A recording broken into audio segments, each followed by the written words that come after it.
Super Saturday kicks off here under the roof at Marvel Stadium as St Kilda take on the West Coast Eagles, and it is a special day for the Saints because the special player is playing game number 250, the always smiling Bradley Hill, a triple premiership star at Hawthorn. Then he headed over to Fremantle to run the wings there, and he's still running the wings at the St Kilda Football Club, presented with his jumper there by brother Stephen alongside his heavily pregnant wife Sam, who is due to give birth to their son any day now, and his beautiful little girl Harriet. A big welcome to former Collingwood superstar Nathan Buckley. Bucks milestones are so special, they always are, and it's lovely to see the family gather round for someone who just brings an energy to the St Kilda Football Club. He does, Jonesy, and we're in the dark here. The pre-match entertainment has just started, but Run the Wings is exactly what Bradley Hill has done for 249 games to this point, and no matter where he has been, He's broken the lines, and as you've said, he's played with a smile on his face. He's been an excellent player to watch throughout the years. You wonder how much football he's got left in those legs, because listening to Ross Lyons speak during the week, he said Bradley's the kind of player that could play again the next day. He doesn't need 6-day breaks, 7-day breaks, and his body just responds so well to elite preparation. Yeah, and the Indigenous boys seem to find a way of continuing. I think their love of the game itself is what sustains them, because mentally and emotionally it can get you before it gets you physically. But as you've said, Brad Hill's got a smile on his face. I think he loves playing the game. He's got a couple of young Indigenous boys there, Liam Henry and Wanganeen-Milera, who I think he feels like he's helping them along on their path, and that's just great to see. Gorgeous scenes, little Harriet out there in the middle in her dad's arms. What a special memory for the Hill family.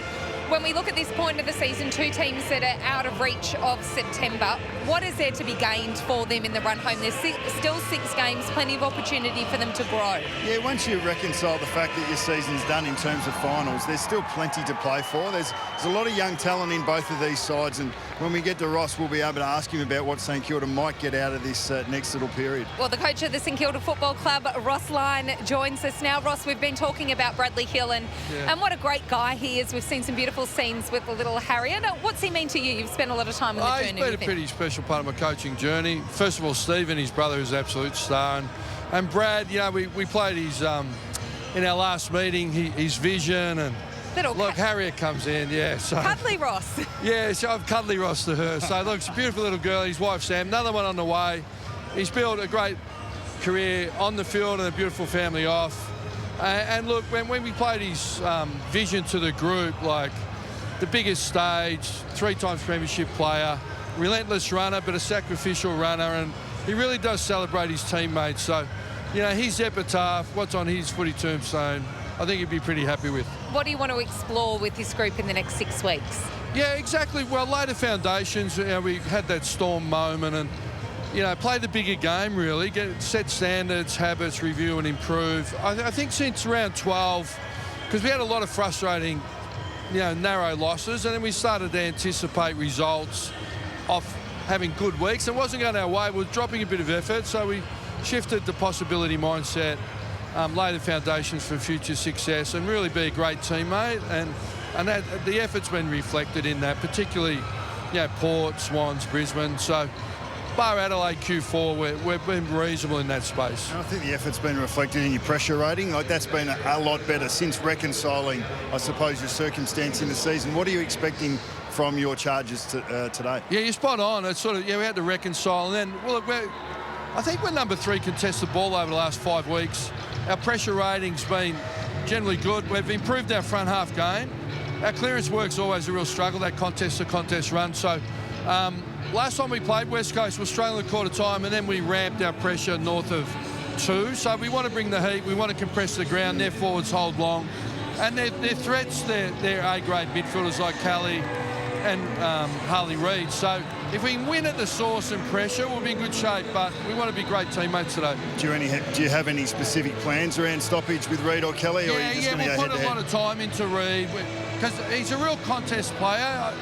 At this stage, he doesn't get involved in the long chains unless it's linking up in initial contest. So if we can take that initial contest off him, we'll make life a bit more difficult for him.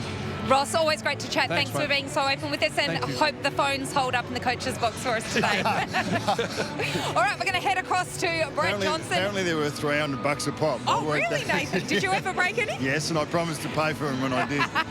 A man who's never broken any phones, because like Bradley Hill, he is always smiling. He's our own Bradley Johnson. Welcome to our coverage on this Super Saturday. Jono, you want to have a look at the Eagles forward line today and how they're going to cope without their number one threat. Yeah, thanks, Sarah and Bucks. They're going to try and break open this St Kilda defence, and from a key forward perspective, it's quite difficult at times throughout this season for them to really stand up and kick multiple goals. And we go to Oscar Allen, who's the number one player, the number one key forward for the West Coast Eagles, especially with Jake Waterman out of the side this afternoon. It would have been nice to have both of those down the forward half of the ground for the West Coast Eagles. But when you look across, Joe Danaher's the only one who's really been able to kick multiple goals and got his 5 against this St Kilda defence with the way they lock you in and make it difficult to move the ball. So Oscar Allen's in great form. 7 goals, 3 in the last couple of weeks. Since returning 5 games, he's had 21 shots, so he can find the big sticks as they start to prepare behind me at the moment. And he needs to get going to take the attention away for the St Kilda defence to go towards him. So that allows Cripps to really try and hit the scoreboard with his smarts up the ground, lose his defender coming back through. And Liam Ryan as well, with his smarts front and square and his craft inside forward 50. Yes, he's been playing a little bit more time up through the midfield, but he needs to kick multiple goals today as well for the West Coast Eagles to have a big chance, Sarah, against this St Kilda team at home. Great stuff. Thank you, Jono. Well, a massive day of football lies ahead on your Super Saturday. It all kicks off with this one. St Kilda and West Coast from Marvel Stadium. Can the Saints get the win in Bradley Hill's 250th game?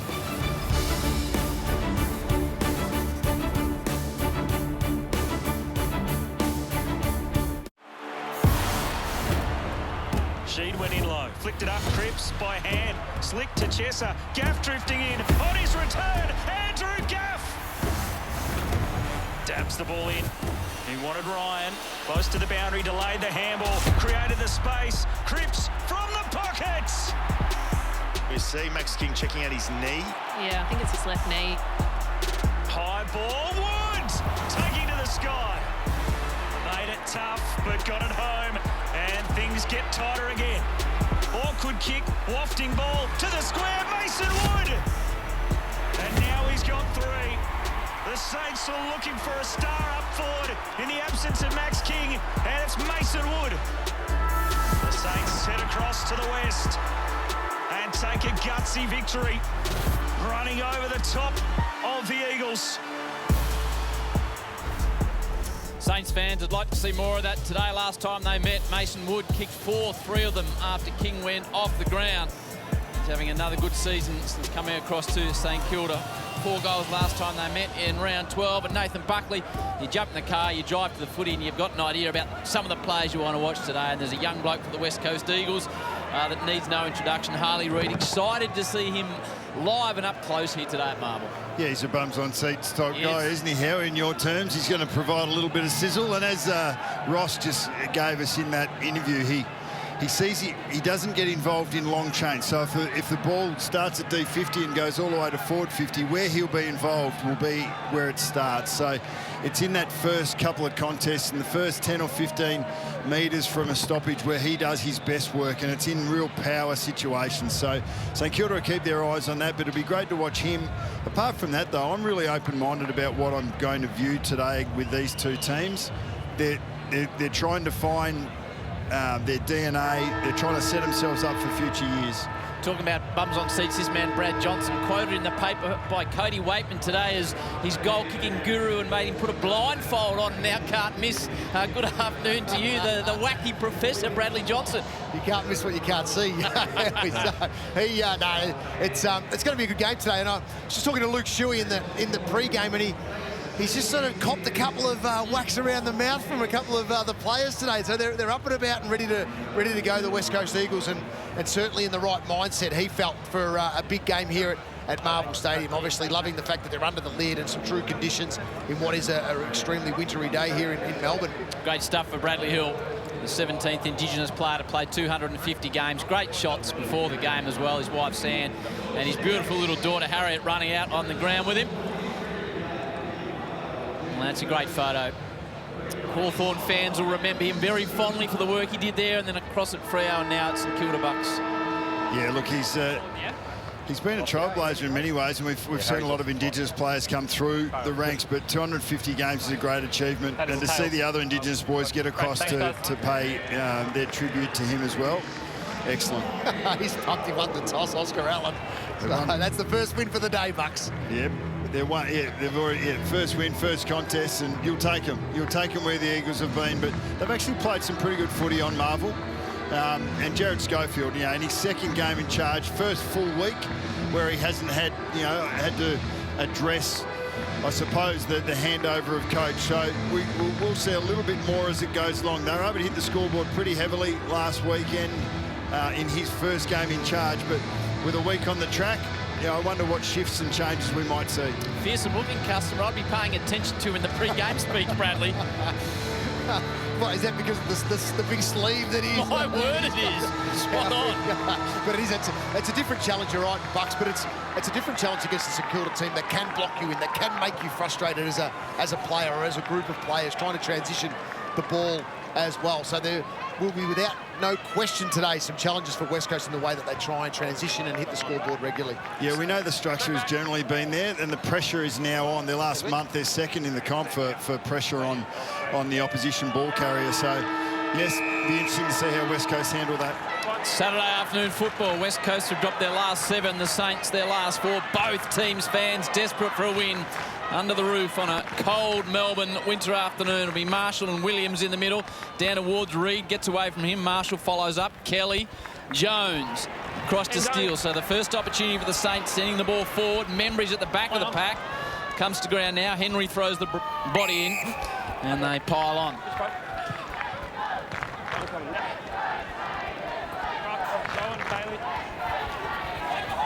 Rowan and Bailey, the two rucks. Rowan grabs it out, sends it forward for the opening score. Already with the first 2 clearances, St Kilda, so that's a good start from Ross. Talk about trying to compress the field, pressing up. They've got a smaller key forward line, and they want to prevent intercept marks as much as possible.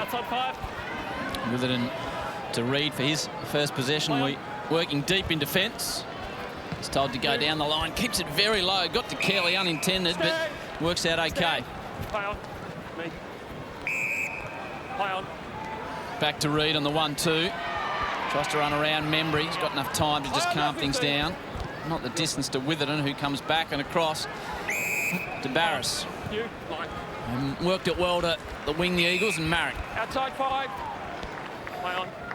He's got options inboard that Nathan Buckley's pointing towards. What are you seeing, Nathan? Well, the matchup I'm seeing is Liam Stocker, who's tracking Harley Reid in some shape or form. So a player who's strong enough in the contest, but that can go forward or go back when Harley Reid goes forward and be in those contests as well.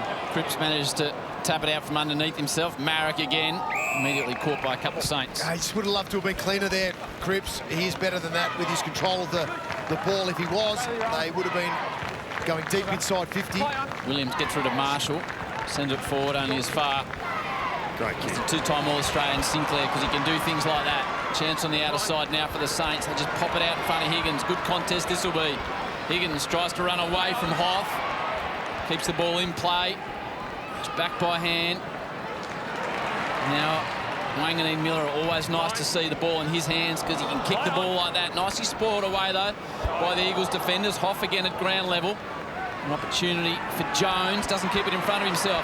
Miller at just the required distance if it is. The umpire says it's okay, and Mitch Owens will line up for the first real opportunity for the Saints. Great signs for St Kilda early. Every time there was a contest or a ground ball there, St Kilda was the next player on it. They were the first player on it. It was a great kick from Sinclair from a stoppage in back half. Owens had broken the space off Witherden. Higgins was free of his man. Just a few targets that weren't hit, but St Kilda always had the next player at the contest. So Mitch Owens, third in the Rising Star behind Sheasel and Ashcroft last season. Just hangs it out of touch.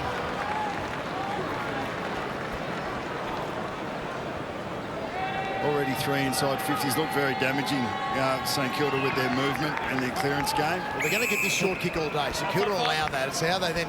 It's exactly what they want, Bucks, in terms of just putting you onto one side of the ground and locking it in. Hunt favours the Medallion Club wing. Williams just pushed underneath the football. Kelly overruns it. Whistle on play. Advantage paid. No real advantage to the Eagles, and Sinclair chops it off. Immediately goes inboard with another aggressive kick. Stocker back to Sinclair, the 1-2. Now Stocker. Left foot driving ball is good, and good hands by Mason Wood. Nice build-up by the Saints. 2 metres.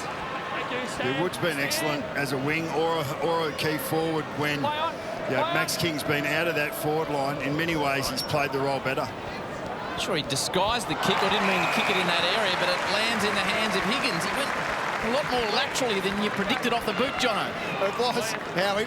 I think we're going to have to give him benefit of the doubt here. That Watching, guys. It's a kick that if it off comes the line, off, deliberate, yeah. If it comes off, you know, Ross is looking, saying, yeah, that's okay. But if that kick doesn't come off, it hits the ground, you open up yourself for transition rebound. I think he wanted to kick it inboard a little bit. It was a little bit off the instep, so it went a little bit more corridor than he would have liked, but it's worked out. Goalless last week, Higgins. From right on 50. Good finish. Saints have got things underway. I think this bloke's an absolute beauty. He's gone through his challenges. Obviously at his second club now. But I love his energy. I think his footy IQ is through the roof. He's a ground level player, but he can pop up in aerial contests like this, and he finishes when he gets his opportunities. I think he makes the game easier for the players around him as well. I think he's a great contributor.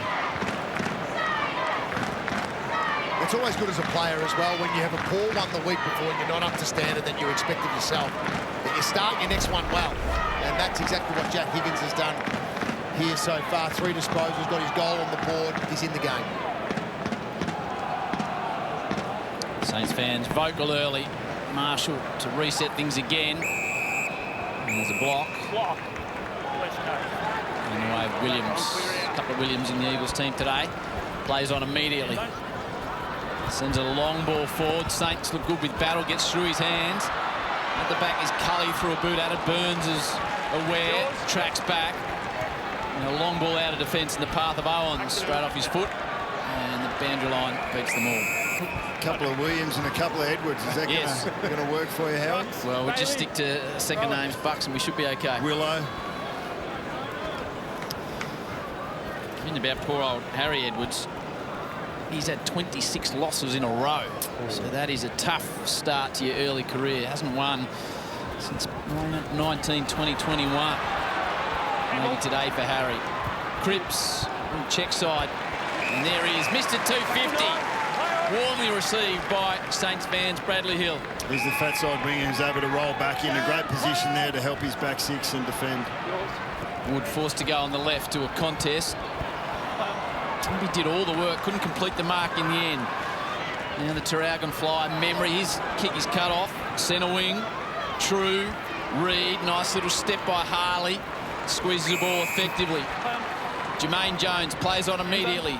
Left foot ball, and doesn't favour his attackers on Wilkie, who snaffle that every day of the week.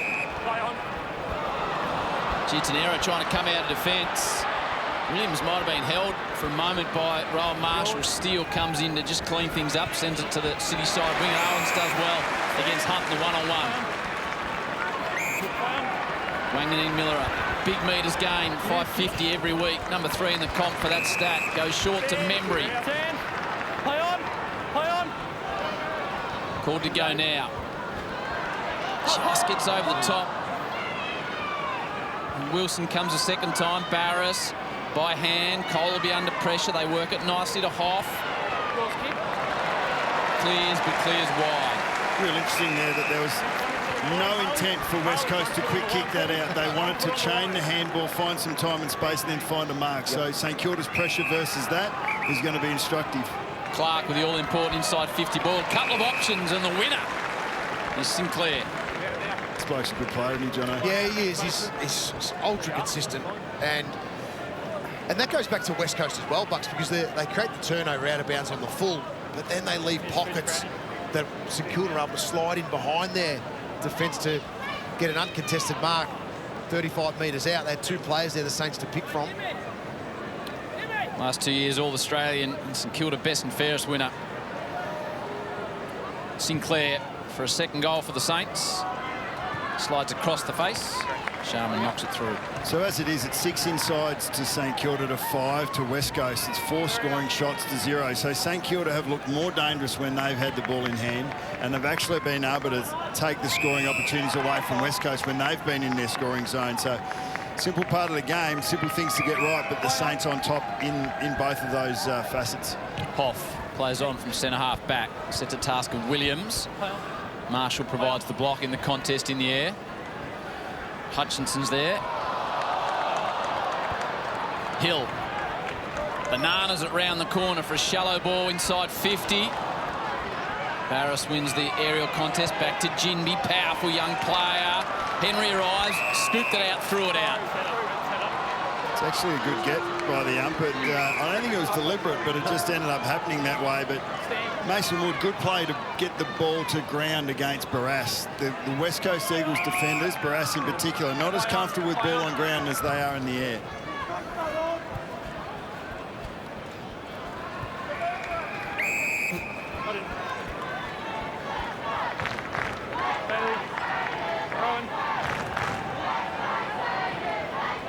Subs today, Garcia for the home side and Rotham for the Eagles.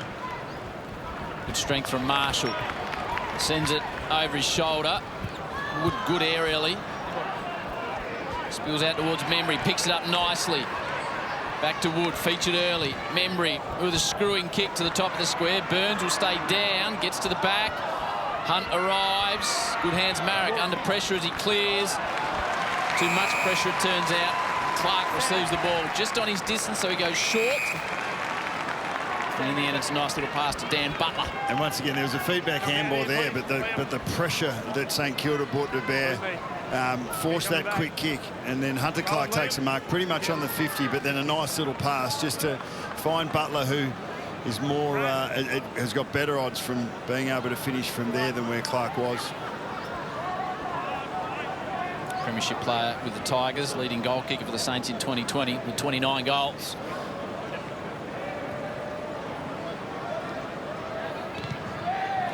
Simple action. Doesn't quite get the distance in the end. And the Eagles can repel.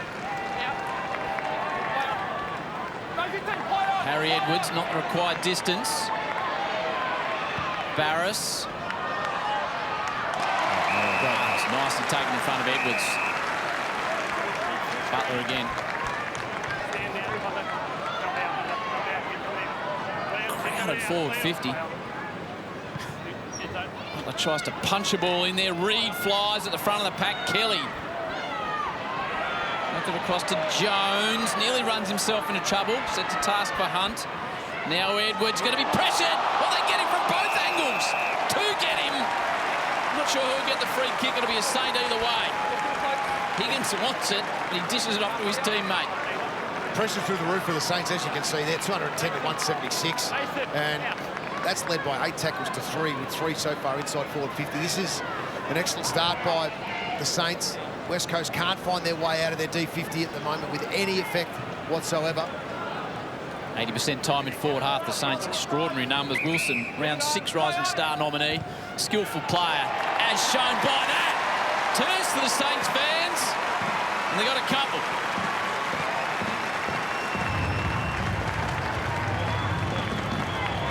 So that's 7 front half turnovers already, and that's, you talk about congestion in the forward 50. Well, it might make it hard to find an uncontested connection when you're kicking it in there, but it makes this part easier. You know, West Coast defenders have no time or space. So there's been 7 front half turnovers for 1 goal 3. And 3 of those have been in the forward 50 itself. And I know Higgins doesn't win this one here, but his chase was excellent there because he's doing 2 or 3 in the goal square, then comes out to create the second one in that tackle as well. Doesn't get rewarded for it, but it's that sort of pressure that's allowed St Kilda to get this game early on. 12th goal in his debut season. Game number 18 for Darcy Wilson. First pick last year for the Saints.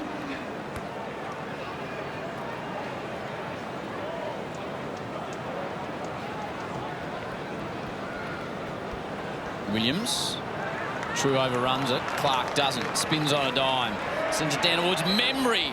Barris, such a fine aerialist, the number 37 in the blue and gold. Interestingly there, Barris was prepared to give Memory the jump and just thought that he could beat him. Yep. And that's exactly what he did.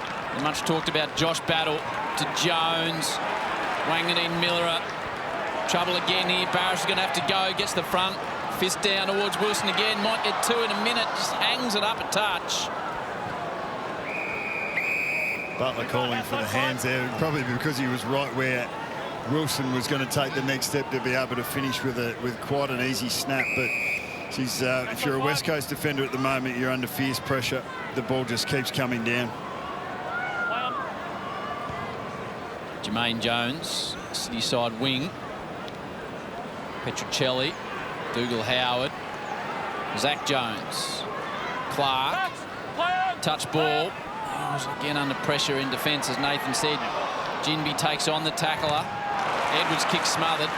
Cole, though, bursts through, tries to provide something off half-back. And spread it wide to Edwards. There's an opportunity. They've got runners for the ball, the Eagles. Cripps immediately turns and sees one of them. Hutchinson, centering ball. He makes a bit of a mess of it, arriving late. It was Cully. Battle's got enough time and presence to hit Memory on the wing. They've worked back so hard, the St Kilda forward line, to empty out and go and support the defence, that mark becomes so important, just to allow Memory 3 or 4 seconds to allow his teammates to get back in front of the ball.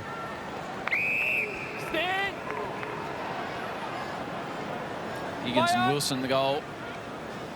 Scorers so far for the Saints. Eagles yet to get on the board. Good fly. True gets it down at ground level. Gives it straight to Jones, though. Opportunity for Higgins. Doesn't need much. Sharman. Owens had a shot early. This time on the run. Mitch nails it. He started well with Owens. Been involved a few times throughout this first quarter. Inside 50s, they lead 14-6, but it's their transition from contest, which has been excellent. And their forwards are winning one-on-one battles. Their ground ball representation has been sensational as well. And that's off the back of pressure, winning the ball back and then being out on the outside. And Owens executes perfectly.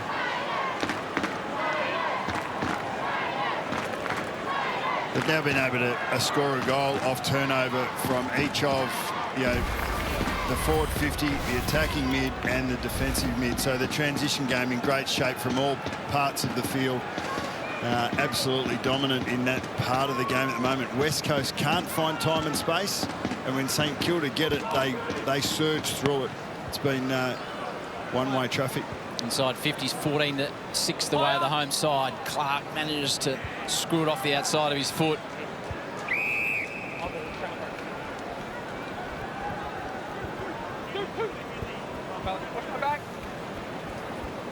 On making his path clear. Clark didn't really make much contact with the boot. Cully barrels the ball forward as best he can. Ginby. Hunt. Well done. Excellent Bradley Hill. Hunt butters up nicely, though. Chester didn't have anyone to give it to on the overlap run. Kick might work out okay. Williams gets it above his head. Cully creates a bit of space, does well in the end. Marrick floats to the back, and now the first real opportunity for the West Australians. Well, Burns was that winger trying to go back to support and just got the mismatch there. Hill, look where he powers from about 20 metres away to get to that contest for an unbelievable smother. Didn't work out in the end because West Coast were able to win it back, unfortunately, for Saints and get a deep ball inside 50. You can see the height difference there. Ryan Marrick goals with his first 2 kicks in AFL football. Mid-season draft in 2023. And he kicks the first goal for the West Coast Eagles. I think that may have been on this ground, Howie, but his height there was excellent to be able to get back and take advantage of that. But the West Coast had to win pretty much 3 or 4 contests in a row to be able to give themselves this chance. St Kilda's pressure has been excellent. Their layers have been really good, but West Coast contest there gave them the chance to go forward. Williams in particular to find this target, and then Marek with a great mark. Some running repairs on the boundary line. Harley Reid just having his left finger strapped and having a bit of a massage at the same time, but the Eagle superstar ready to go back on. It's to Sarah Jones. Cully, mid-season draft 2022 to Marek, mid-season draft 2023. Was Cully the man working in the chicken shop, Jono? This is normally your expertise. Was that him or not? I think so. I think it could have been. True. Jinby wobbles it forward only as far as Big Rowan Marshall. Belts it back in the opposite direction. Big fly from behind was Sharman, but it's nicely done by Harry Edwards. He might have played in all of those losses in a row, but I really like the way that he goes about it, young fella. Yeah, I agree, Bucks. You just want to see a player like that pop out the other side when they start winning consistently, and he's a big part of that defensive structure when they do. That'll be tough, though. 26 losses in a row over a couple of years. Deserves some joy and reward. Nourishment, as they call it these days, Nathan. Correct. It's a Lee Matthews word. Is it? Out to the outer side. Come up with it, but he uses it. Mitch Owens gets away from the tackle just. Marek, Jinby, Barris. Got a couple of minutes here for the West Coast Eagles. They're pressure, winning the ball back. They were exposed early when St Kilda transitioned like that in this quarter. But digging in the last couple of minutes. Kelly, Cole, Hunt. It's over his head, but he's got enough space. He's got 50 metres of his own turf to work in. Didn't make it that easy for Reid. He hasn't made it that easy for Kelly either. It was off the instep. Well done by Edwards. They nearly made a real mess of that, the Eagles. All's well that ends well. Back to Marek. The mistake could actually work out quite well for the Eagles here. Witherden. The outer side. Chips it forward. And he's got the skipper on the lead. First time we've had a look at Oscar Allen. It's the first time that we've actually seen West Coast be able to shift the ball and shift the St Kilda defence and then find those targets. They found an outnumber on the commentary box side, and then we're able to double switch and went back and found numbers through there. So that's a really controlled, effective ball use against what has been high pressure from their opposition. Playing match 6 for the season, coming back after long injury layoffs. He's kicked 9 goals. There's Oscar Allen. Geez, that's a wonderful finish and tight in the pocket. Oscar knows it, as do the Eagles fans. They get 2 in a row to tighten things back up. What the mistake actually did in the middle of the ground, Bucks, they had to play on from that. If they had had a clean mark, they would have probably had more control with the build-up of the ball. But the fact they had to play on, Witherden was out in the right spot, and it took 3 leads from Oscar Allen to find the space required, and in the end, kicks a ripper.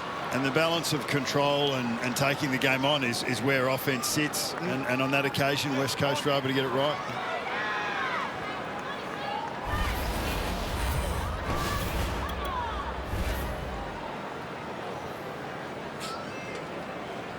I think his development's been capped a little bit as well with injury at times and maybe with the progress of the team. But a young captain, a very talented player. Be interesting to see what he can do in the next 2 or 3 years. He didn't play a game in 2022 with stress fractures of the foot. It's great to see him out there. The skipper leading from the front. Sinclair always does that. Spills out the back. Higgins tapped out towards Membry. Tries to take possession, bounces off his head. Just the highest possession getters for each of the teams.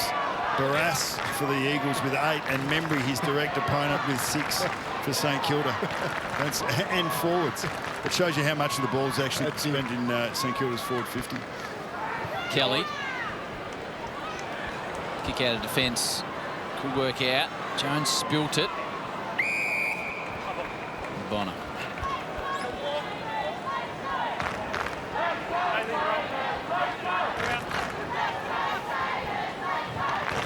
Saints with the first 3, the Eagles with the last 2.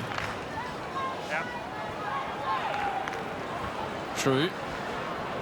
Jinby, Jermaine Jones, city side wing. Very wide in the path of Williams and Reid. And it's killed by Williams. It's not too bad though, Howie, because yes, would like to hit the target and continue that ball movement. But St Kilda had a really strong defensive setup behind the ball. So at least now they can reset. The Eagles get some forward representation if they do win this stoppage. Wilkie back with the fight too. You come to expect that. He's one of the best proponents of being able to affect a contest from the front. Henry, things happen when the ball's in his hand, typically forward to centre for the Saints. Really well played. True in the middle. Kelly finds a bit of space in Petruccelli, back in the side. He's got some toe, but Stocker gets him and lets him know about it too. It's a nice handball release out of congestion forward of the play for the Eagles. Petruccelli just couldn't get the wheels rolling. Great chase. And True, I think it's True, is still down after winning that contest through the middle of the field. Cop one through the midriff. Turn our attention to that shortly. Now it's Bonner, gets within 50. Oh, it's a funny kick forward. It was half pass, half shot, and Liam Henry threw the arms out to say, I was here, and you didn't hit me. Well, I don't know who Riley Bonner was looking for, but whoever he was going for, he missed by about 20 metres. This was a really good contest by the young fella, and it is True, but it was a really good contest to win it, a hard ball win. He bounced off and gave the handball away, which set up a West Coast attacking move, but because this was going the other way. So he just got it just under his right arm. Probably just winded. Yep. Take a bit of time and then get back at it. No worse feeling when you get winded severely. It's a battle, those next 10 seconds. Chinby, long drop punt down the outer side. And Wilkie, though. Well done by Josh Battle in that contest as well to hold out his direct opponent, allow Wilkie have a clear jump at the footy. Wilkie, low punching ball to Membry, just bounces off his chest.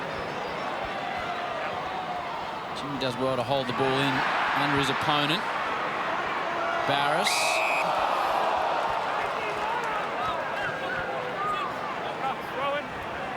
Doctors have tested his ribs and got him to do a few deep breaths. Not looking too bad at the moment. Dr. Jones says all okay down there.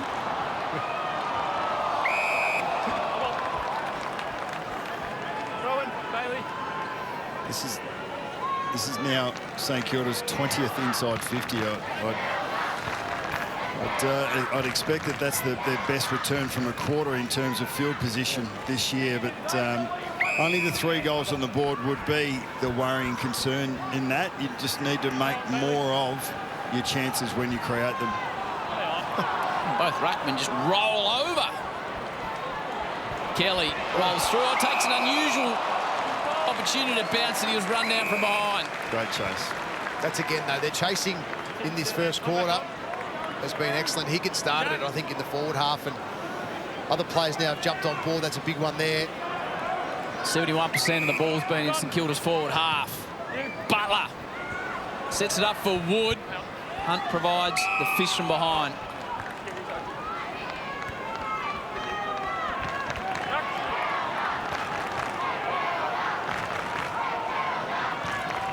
Marshall tried to grab it out of the ruck. A pretty good effort. In the end, Marriott will see the line.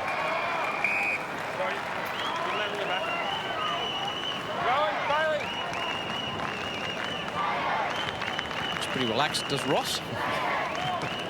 It's cuddly Ross, isn't it? Great scenes with him. Only James can ask that question. Yes. Yeah. Well, Jimmy's run down from behind.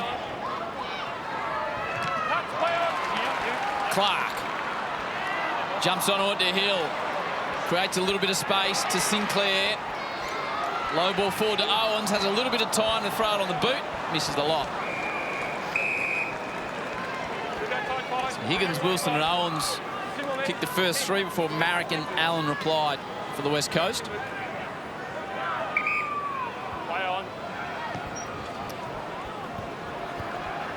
Barris possession number 10. It's number 8 for Kelly, but there's just no one back, and the much talked about Josh Battle will track the ball back. No one to kick to there, Joe. What's happening with the structure forward? And that's just because of the weight of numbers. You talk about 21 inside 50s first. St Kilda, well, everyone has to compress up. So therefore, if you do get a clean release, you've got no one there. Quarter time, Saints dominated early with the first three. The Eagles came back with a couple. Oscar Allen kicked the last of the term. So quarter time here at Marble Stadium. Saints, they lead the West Coast Eagles by 9 points.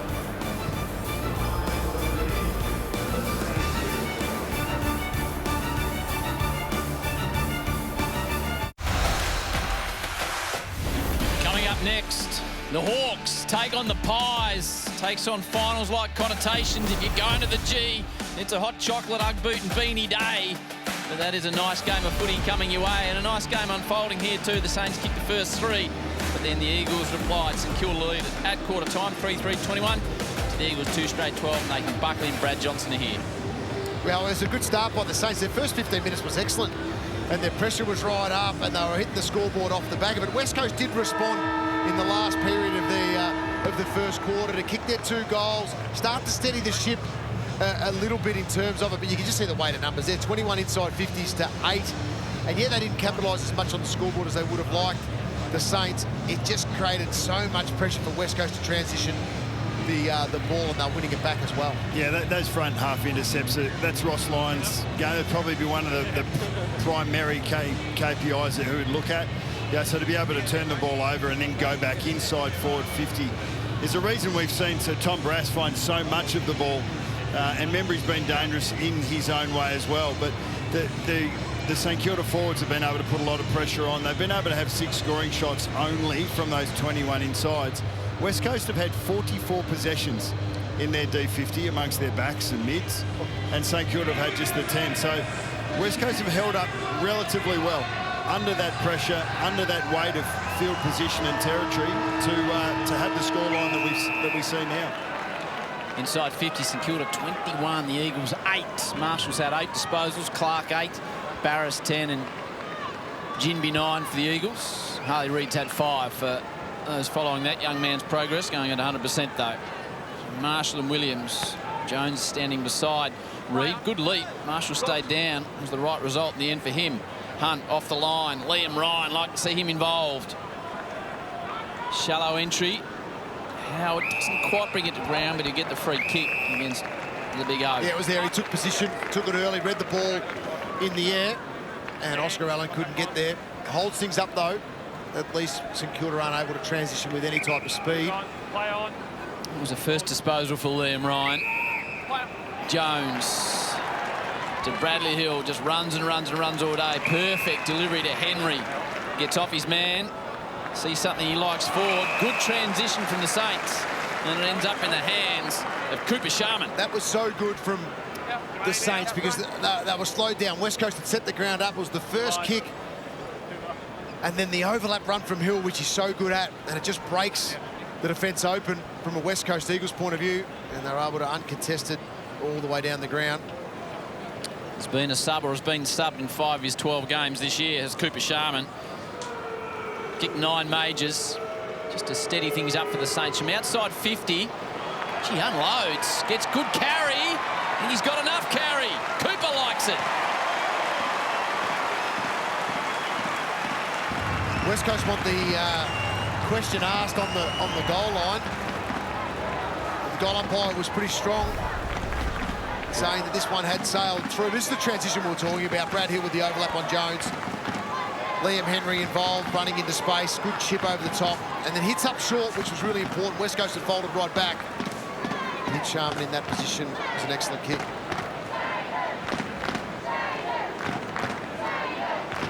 Well, that completes the full set. They've now got a turnover goal from the D50, so that's 1 from each of the zones for their 4 goals. 2 of them from back half, when their forward line has been most open and has finished with marks and then shots at goal from a set shot. So field position's great, but they've been able to move it from back half effectively for scores as well.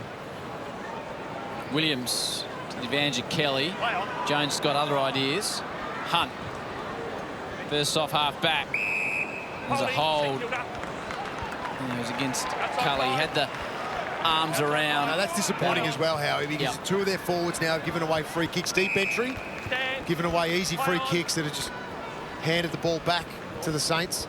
Here's a pretty obvious one. Looking at it in the glass as the ball came down. Steele.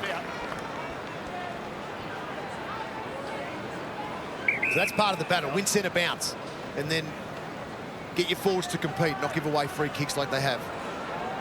A shove in the marking contest. Barish yet another possession through True. Good to see him back out there after copping one in the ribs in the first term. Sinclair. At the back to Jimmy Webster. And Dougal Howard sees something laterally. And again, it's Steele. Oh, he's turned it straight over to Withard, and they should get them on the way back, and they do. Big Oscar will run in and kick his second, and that is a disastrous turnover by the Saints. Yeah, that hurts you when you've had so much of the ball and you've controlled field position, and St Kilda have actually lengthened their forwards. So to make this mistake, Jack Steele thought he was kicking to an uncontested target with it and was wise enough and stealthy enough to be able to cut that off when least expected. And Oscar Allen was also smart enough to see that that was on and got goal side. That's a tear your hair out turnover, that one. Uncoachable. That wasn't so cuddly, Ross, I don't reckon. Nope. Scores from turnover continue to happen. So the Eagles hanging in. Beating the Saints here at Marvel 4 of the last 6 times. So a good record for a team that's been battling in recent times. Hoff attacks it, hits Sinclair. Reid didn't take possession. Chance for Steele to redeem things. Missed Higgins. Barris's hand pass missed everybody. Henry. Membry with the body. Marshall. Higgins. Falls to Burns. Has a small opportunity. Can't grasp it. It's probably that little bit of the gap in Jack Steele's game is that finishing. So a turnover on half-back and just finishing, hitting that target going inside forward 50 if you can.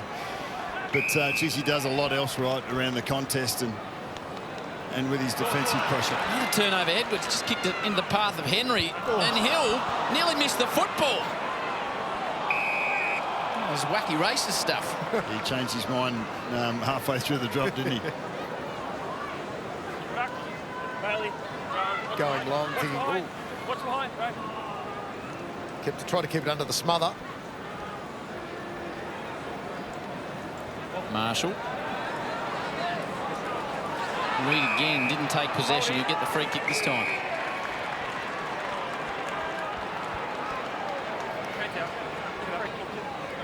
It's a bit of rugby union in that. He was trying to create some space for the teammate to come in behind. Stand, Rowan. Stand. One. Your kick. 6 disposal for Harley. True runs off Stocker. Again, a turnover ball on the outer wing. Skill errors hurting both sides at the moment. Bradley Hill takes a bounce, very short to Steele. Another turnover opportunity. Hill followed up his work. Wanganeen-Milera clean with the footy. Taken away out of it by Edwards and True. Jones. We get some clear air here for Steele. Jimmy Webster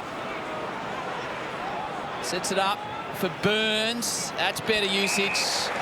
Membry gets back off the mark. He's got someone in the pocket, and that someone is Mason Wood. It's a big missed tackle in the middle of the ground by the West Coast Eagles. That they nail that. It's a different story. They're having a shot, Bucks, but they're off the transition of that was brilliant by the Saints. Highlighted Mason Wood's 4 goals earlier on this year in the win against the West Coast Eagles. Plays on. No problem for Mason Wood. Great finish and really good forward play. Rowan Marshall won't get a touch or acknowledge or a score assist for any of this, but if you have a look at his work, Membry, this hit up's great. And then you see Marshall and Wood in the pocket. Now this hit up here from Ryan Marshall forces the defender to make a decision and creates that space for his teammate at the back. Without that proactive movement, Wood doesn't get that easy uncontested mark and goal. and Rowan Marshall was pumping his fist because he knew what the play was. It was great vision by Membry to find the right target. So it's the Saints by 9 at quarter time. 2-goal-1 term their way sees them out to a 15-point margin. Inside 50s are still lopsided 24-11. Away the Saints. Steele, Sinclair, they're starting to roll now. St Kilda. Piercing ball is perfect to Sharman. Took a second bite.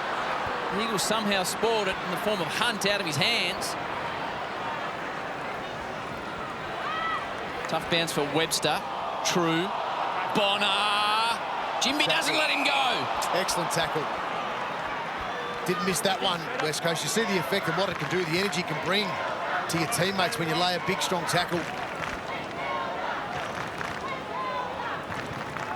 Kelly, calm as he was tackled. True, the path of Hutchinson and Wilkie. Did he get him in the head there, Ryan, on the way past? St Kilda player on the ground. That is Stocker, is it? Let him stock it down. He's up, though. Let's have a look. We'll be able to see him replay shortly, I'm sure. Ball into the hands of Jack Hutchinson, another mid-season draftee for the Eagles. Hutchinson sends it down, and it's a good, strong mark, too, by Bailey Williams. Yeah, great mark. And to be able to get that at highest point, Rowan Marshall, a mistake there by trying to mark it himself rather than spoilers. There's a bit of feeling coming into the game now. Marshall and Reid have been involved in a couple of these contests. Just want to kick the goal here, the Eagles, and not have it turned over. He has to kick the goal now with all that's going on.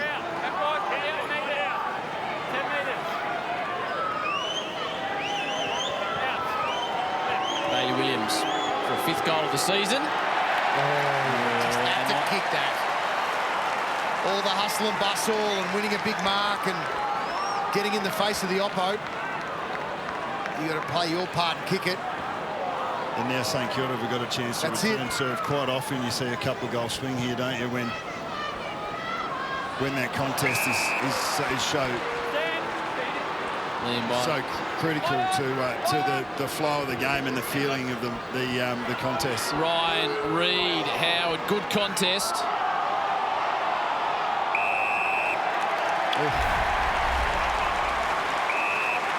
Here's the hit on Stocker. Just coming through there, Ryan.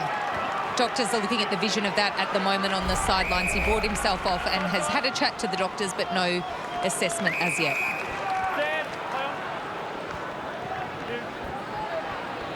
Set for Membry. Edwards. And the Eagles right in front of Sarah on the bench. Floating across his Petricelli. He's got options in the middle. He uses them and uses them nicely to Edwards. Spread it right again to Hoff, losing a little bit of momentum. Liam Ryan, he's starting to get his imprint on the game. Floats it to Luke Edwards. Back to Jinby. Allen's the target, gets a hand towards it. Through the hands of Hutchinson. Reid spending a bit of time forward. Bonner. Chance for the Eagles to reload in the form of Jaden Hunt. Got short leads coming at him. There's Liam Stocker. Looks pretty disappointed. So that'll be a talking point for Liam Ryan. We'll have another look at that when we get an opportunity. Sinclair. Webster. Bonner. Dumped after he got rid of it.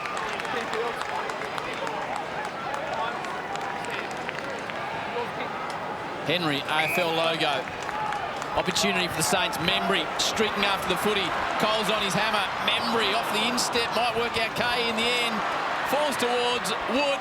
Spins. Holds it up for a long time and misses. He actually had space to spin onto the left and just... Interesting choice to go on his wrong foot. It was. I think he was trying to just... Maybe thought the oppo were reading that left side and he felt the pressure there. Another look here at the Stocker hit coming through. Oh, yeah, Ryan comes through with the hip and shoulder. How much of it was... Did Stocker trip or was he Did he fall into that a little bit? I don't know, but that's it looked like incidental contact, but it's had a significant impact. That's it. Owens to Wilkie.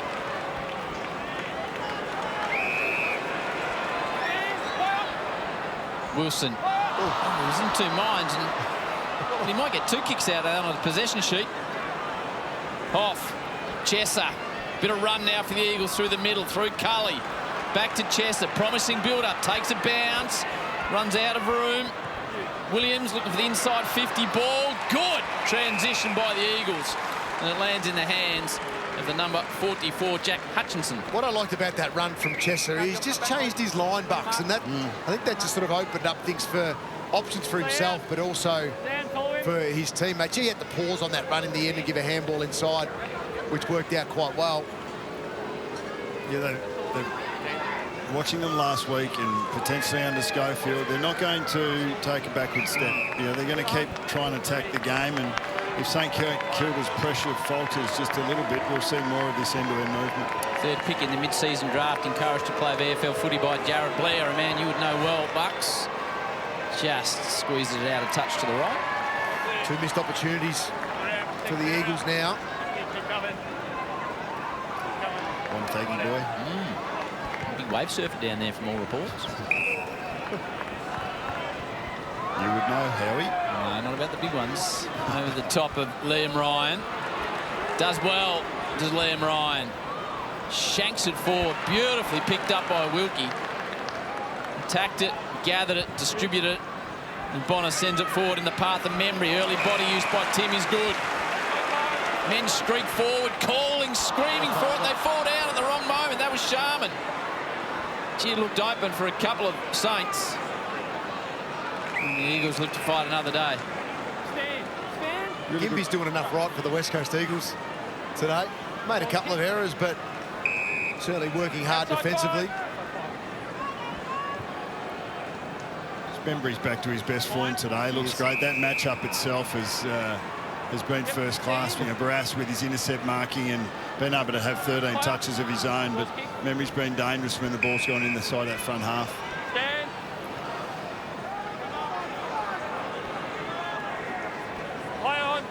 Tom Cole won a famous premiership as a 21-year-old.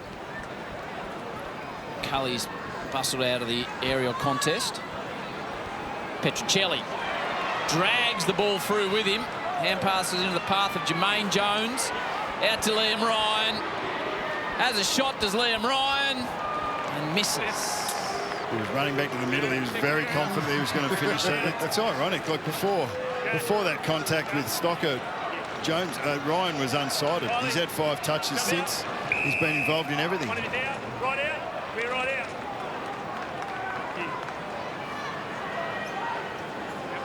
Coaches used to say, like, stick a tackle early and get yourself in the game. Yeah.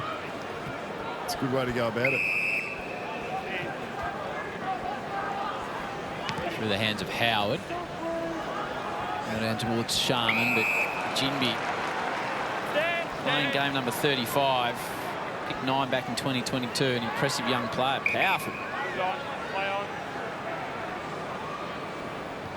Runs himself into a bit of a tight spot. Makes it hard for Hutchinson and co. There he is, Jack. Liam Ryan again. Oh, look at this for a bit of space. He's created. He's bended into the post. But he provides a bit of sizzle up forward for the Eagles. Last 4 scoring shots now for the Eagles have all been behind.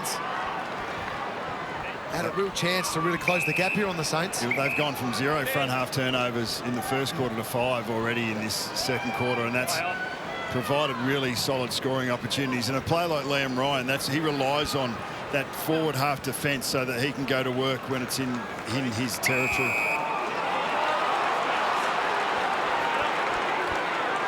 Goes against Clark. We have Cully. Second game of his season. Back in the side after playing in round 13 versus the Kangas. A lot of pushing in the pack, holding. Going the way of the Eagles. It was a big pack, so there would have been arms everywhere in this, but no complaints at the moment from Saints defenders. might have just been caught out on this occasion. This is huge now. Context of this quarter, arm just around the back. But this is a big kick. Played well this quarter, the Eagles. Haven't been able to capitalise. Jack Williams, big opportunity here. Williams to break a streak of behinds. He does just that.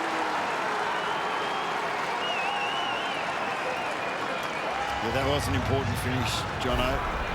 You've been able to build a little bit of pressure on the opposition defence. You've been able to, which draws this free kick battle there, just holding his direct opponent Williams around the waist and a little bit by the Guernsey. And they're so hard to adjudicate because the margins for this are quite can be sometimes insignificant, but the outcome very significant.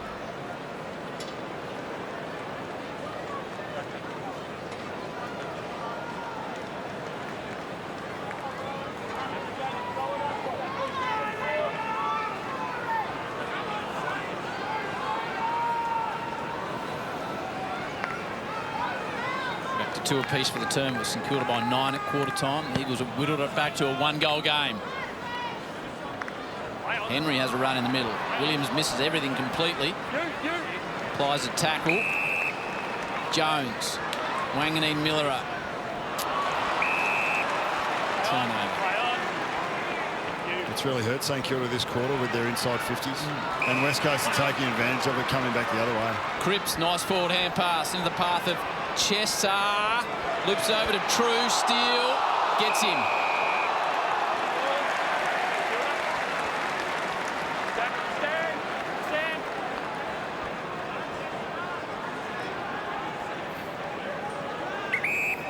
Disposal 11, Jack Steele.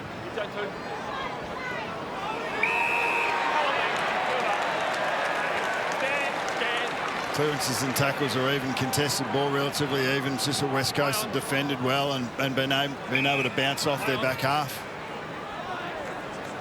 Chance now for Wilkie in the middle of Marvel Stadium. He's got a runner wide. Good delivery. Oh, that's 50 metres. That's... Sharman goes into the pocket to Membry. Great kick. What did you see, Jono? Oh, no, with it and just ran probably 10 metres over the mark. Maybe 8. I'll give you 5 or 6. but it was clearly over. But 3 or 4 steps easily, 3 or 4 steps more than he should have. And if you allow that, it's going to happen all the time. Spending a fair bit of time in the VFL in the last couple of months. 3-time leading Saints goal kicker. 16 goals this season. The pride of Tarraugan, home in the Maroons, Timmy Membry. Great shot of what faces him. Oh, he just whispers it through. Does Membry steered it like it was a drone? Good finish. Great angle that was with the footy just curving, Jono. That was nice. He's talking to it, wasn't he? Great kick, just to space. Membry has to run onto that.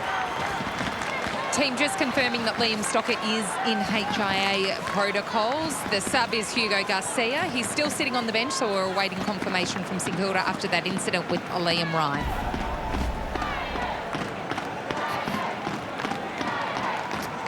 It's Garcia. I'm starting to think that he might be on to start the second half, potentially.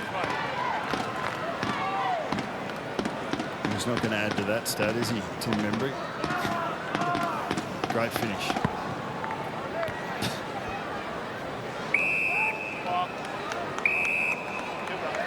Marshall claimed it and received it immediately.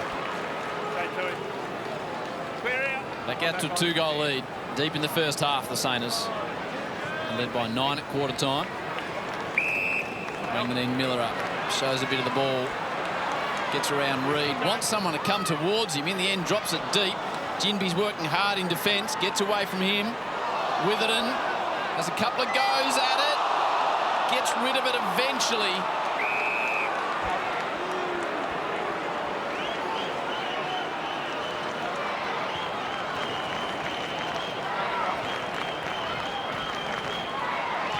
Marshall, physical presence. Higgins.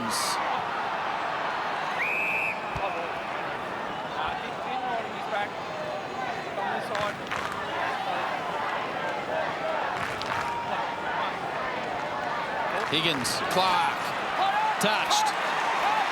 Crowd don't realise.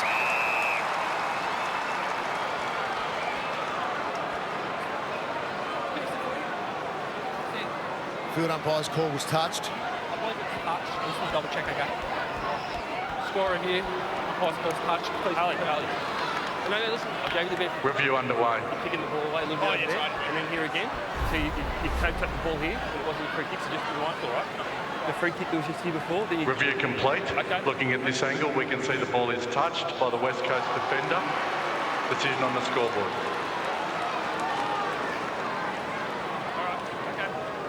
Don't mind the umpire-player interaction either. Doesn't always require a free kick. There is a rule book you want to adhere to, but if you feel like someone's got on the edge a little, it doesn't hurt to straighten them up. Just respectful on both Correct. parties, wasn't it? Correct. Really good insight. Burns. Favours Barras. Geez, crunched by a couple of Saints coming out. One of them is Butler, still tracks it. Reed. Ryan gives it to Reed. You're not catching me. But he ran too far. Did he? Did he?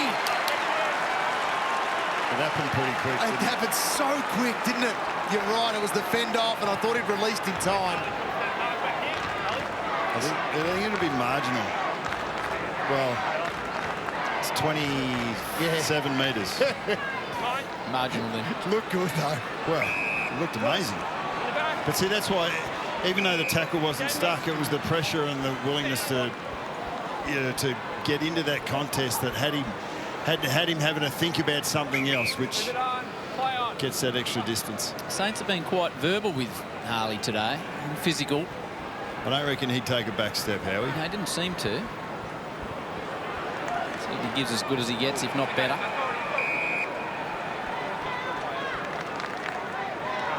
He's had the 7 touches, 6 kicks and a handball, and he has had impact. And the most dangerous plays that West Coast are in seem to start with him around the contest. Williams. Oh, Gee, True was ambitious. Yeah, it was. Clearly in danger. Jack Steele has every right to ask the question there.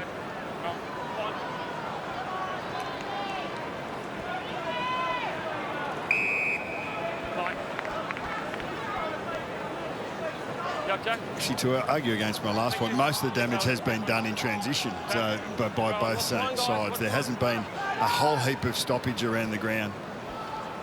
Just 25 clearances between both teams to this point. Easy work by Kelly. He looked for all money. It was going out of bounds. He scooped it up and distributed it to a teammate. Chance now for the Saints. Henry brought to ground. Played it pretty well, Cole. Bonner. There is Stocker.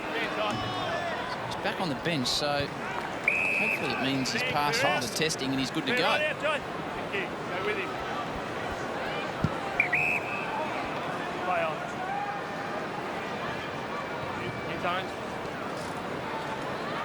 Membry's behind. Barras got an important fist on it at the end. Socket out of play. There's a Saint down. There's Butler. Well, Butler's been buzzing these contests through the line of the ball really well all game. He's created opportunities for his teammates and for himself. But just looking at Liam Stocker there, the St Kilda fans would be happy. Liam Stocker's teammates would be happy. Liam Stocker himself would be happy if he came on. I reckon Liam Ryan might be pretty happy if he played the game out as well. Bucksy's been officially cleared by the doctors. All good. Good news for all the Liams involved.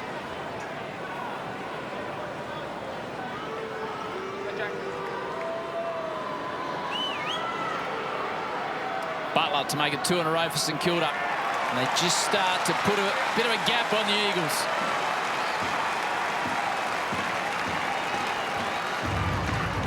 Yeah, they've been able to hold up the last 10 minutes. The Eagles' transition offensively has been really effective.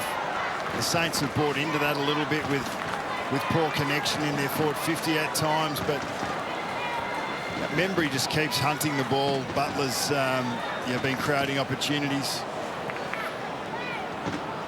Probably a fair gap in the game.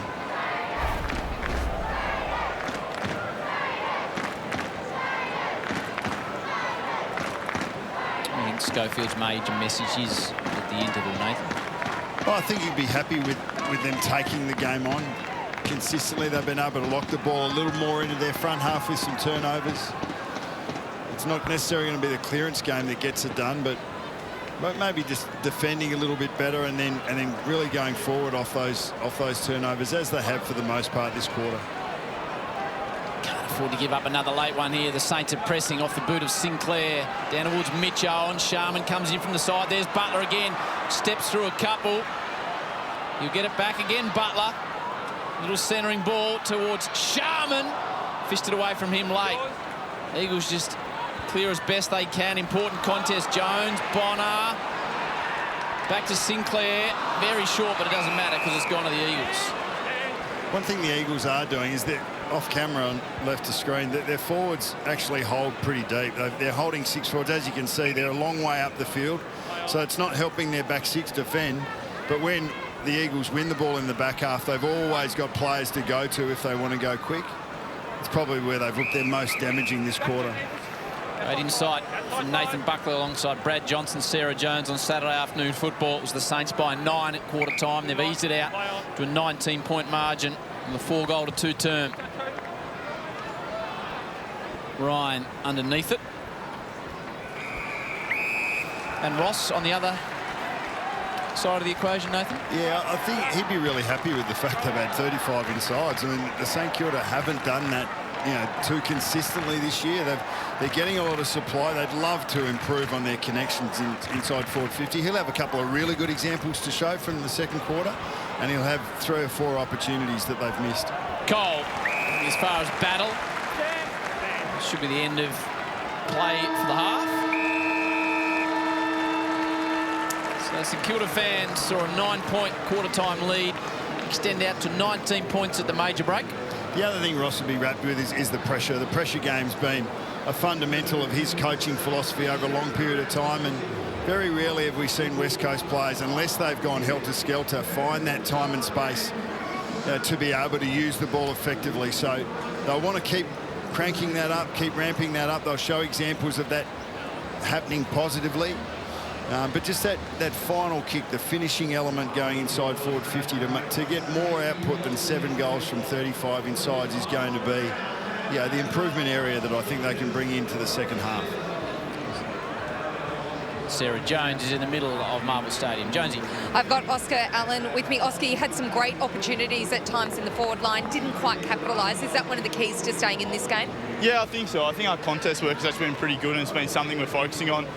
Lacking a little bit of connection in the front half and a couple of silly turnovers and a couple of free kicks which have hurt us. So get back in the change rooms and get that right for the second half. St Kilda are really bringing the pressure. They're bringing the heat. Can you match it in this second half? Yeah, I hope so. It's something we've been aiming to do, to put a lot of pressure on the opposition, and obviously the Saints are one of the best teams at it. So historically it's hard to score against them, and it's proving the case today. So got to go in there and figure it out now. We'll let you go in and work it out. Thanks for your time, Oscar. Well, that is the Saints leading it at Marvel Stadium by 19 points. Stick with us. We'll have a full recap of the first half after the break. Welcome back to the second half at Marvel Stadium. The Saints by 9 at quarter time, 19 at half time. A lot of talk about Josh Battle, Nathan, into his 8th season. Still in high school when he made his debut. He's had a good year.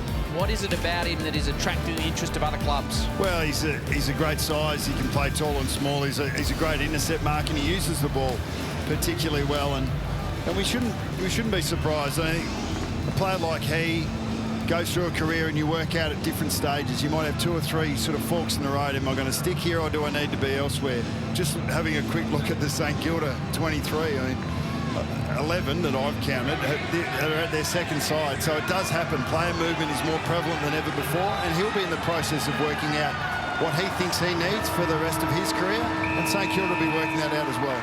8 disposals today for the St Kilda number 26. All right, set for a start in the second half. The Saints lead it by 19 points. Kicked the last 2 goals of the first half.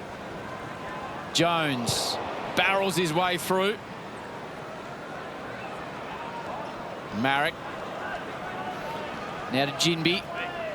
Squeezed ball, a work out to Kelly. Plays on, ignores the short options, just mungs it forward. A real drifting, floating style of Sharon. Edwards. That was a positive description for the kick. And there is Reid. How would you describe it, Jono? You're the goal kicking whisperer. Perfect. That was absolutely perfect. An up-country punt, was it? Yes. How Rex used to go with it. Yes, he did.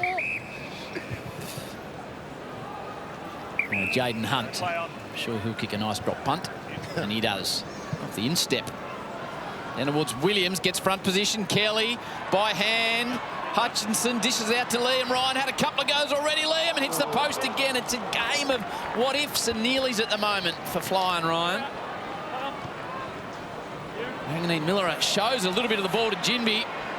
Brings it to ground. Henry tries to create pressure. Nicely flicked out. Back in the hands of Henry. The one part of Ginby's game that just needs to improve is his overhead mark. If he gets that right, he goes to another level in the next 12 months.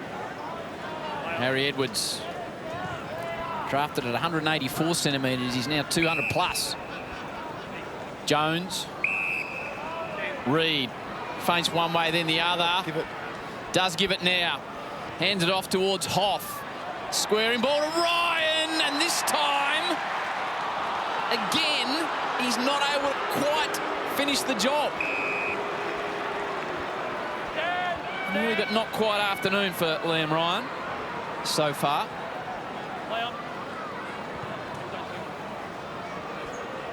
City side ball. The large Eagles cohort at the Marvel Stadium weren't happy with that.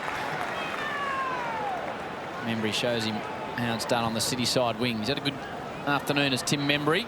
Sets it to Marshall, Henry, Steele, Jones, Stocker. Good to see him out there after copping a clip from Liam Ryan. He's got an issue though now. There's the Mick Fanning lookalike, Zach Jones. Stand there.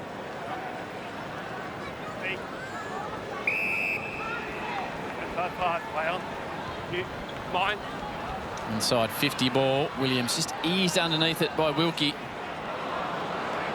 Hunt. Wobbles it forward only as far as Webster. Wilkie's been on 44 one-on-ones in defensive 50 this year, Jono. In Martin contests, hasn't lost one yet, which is remarkable. That's your stat of the year, well, Howie. I'd like to claim it. Someone gave it to me, but anyway. He comes up with quite a few. There's a lot of competition. Yeah. Now Membry. Getting a lot of the footy. 14th disposal for Tim. Wanganeen-Milera back to Brad Hill in game 250, progressing nicely. 10th disposal. Now they pull the trigger. Sharman arrives.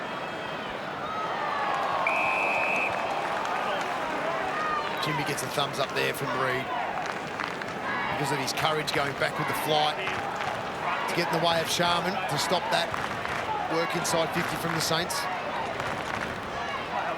Ginby, Reid, Henry, nice little gather, sticky fingers, good looking ball in, but Barras just gets off Owens.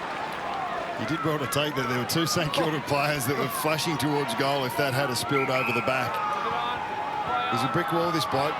In the air and on the ground, he's a solid player, has been a consistent performer throughout his whole career. BNF winner back in 2022. Here's a ball to be won. Wanganeen-Milera, he just slides onto the football with that beautiful running gait. Steele, Marshall. Henry marks strongly in front of Hunt. Liam Henry wheels around on the right. Unusual kick, slides off the side of the boot. Might work out for Owens in the end. Ginby got front position. Kelly sweats on it, as does Hill. Does well at ground level towards Higgins. Owens. We get it. Most games get these little arm wrestle moments where there's not a lot happening in the contest, but I love witnessing this because invariably it's a player that breaks that deadlock if it's been for 2 or 3 minutes or 5 minutes, and always interested to see who that is. Jones, Burns, Wood snaps it forward. Just saw both coaches. Who do you think would win the physical arm wrestle between Schofield and Rossi Lyon, Jono? I don't know if they're in the same weight division. It'd bit of Stallone over the top, the way of the West Coast. Yeah, that's important technique. Good base. Barras. So if we're not judging a book by its cover, who are we going for? I love Ross, but I'm going the Eagles still. Reed, Hunt, Marrick. Opportunity now on the wing. Forward hand pass is a bit scrappy, but it works out via Chesser. Oscar Allen onto Liam Ryan. He's had a couple of nearly moments. Can he create something here? Sends it forward. And again, it's just not quite, because Wilkie arrives, the unbeatable one. That's great cover in the end. It's good work by West Coast off half-back. It worked well today with their run and drive from there, but St Kilda will be happy with the efforts of Wilkie to push back with Allen to create that spoil. Williams grabs out of the ruck. Ryan leaves it behind. Henry, Sinclair, Steele, Mason Wood. Forward hand pass, Mitch Owens. He's got runners. His teammates tell him to go forward. Membry does really well on Cole. He doubled back. Membry's got runners. Unselfishly dishes it off to Steele. Really loving Membry's game today. This is him at his best. And I think he stood up in the absence of Max King even more. And I think the ball use is a little bit different. The diversity of options inside forward 50 works for a Membry type. And Sharman and Owens as the other likely forward targets, and Mason Wood at times has helped him. This is the best game he's played all year. Game 176, 60 goals for Jack Steele. Does what's required, and St Kilda now have kicked the last 3. Have a look at the Bunnings build-up that led to that goal. It is, Howie, and the build-up is excellent, but I take you back to the Wilkie spoil on Oscar Allen, because that's what sets this up. West Coast are out on the run. He creates this ball out of bounds. They get a stoppage. And then from there, they're able to build the ball up nicely to get it to a point here. And Membry does well to turn around, identify Steele, is in a way better position on the ground.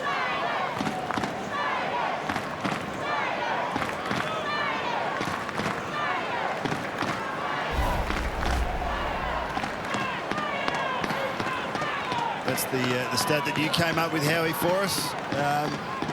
Must be big if they're building a bottom frame around it now.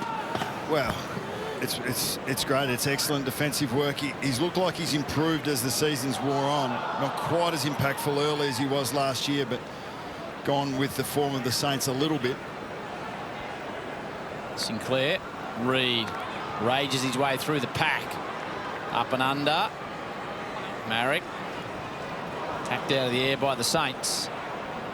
Williams does well to hold his position. Marshall, True, Marrick. Opportunity for the Eagles on the wing. Running himself into a bit of trouble. He's Hoff. Takes a sneaky little cheeky bounce. Ryan eased underneath it. Now Sinclair. Opportunity for the Saints. Centre wing. Burns. Steele wants inboard. It's a really well weighted kick. Good decision making and execution. Stocker, Webster, Marshall, Henry starting to look dangerous now. Dishes off to Bradley Hill in game 250. Well, let's say he passed it and Wood will get the free kick.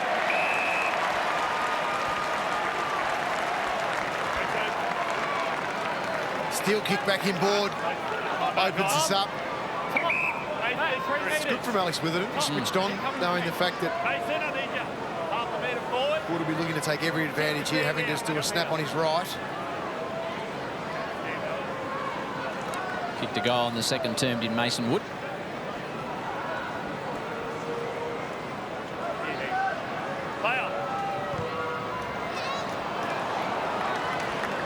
He's had a couple of snaps on the right as well, Howie, in this game. Just hasn't been able to nail the opportunities. That's a game-high margin, though, Jono, now 26 points. Yeah, it's just starting to bridge a little bit, isn't it? West Coast just needs some effect with some of the work they are. Positive work they're doing forward of the footy. Aggressive play from Hunt. There is Josh Battle. Athletic looking operator. You'll get it on the 1-2 from Sinclair. With a high ball inside 50. Membry, Barris, they run into each other. Danger again for the Eagles defenders. Scooped up by Cole. Hunt gets away from one tackler. Back towards Cole. Now Ryan working deep in defence. Wilkie thought he had it. Still worked out okay for Jimmy Webster. Bounces. Sends it back towards Sharman. Gets up high, as does Ryan. Again, he just can't quite complete it. He's got something special in him today, Liam Ryan. It just hasn't arrived as yet.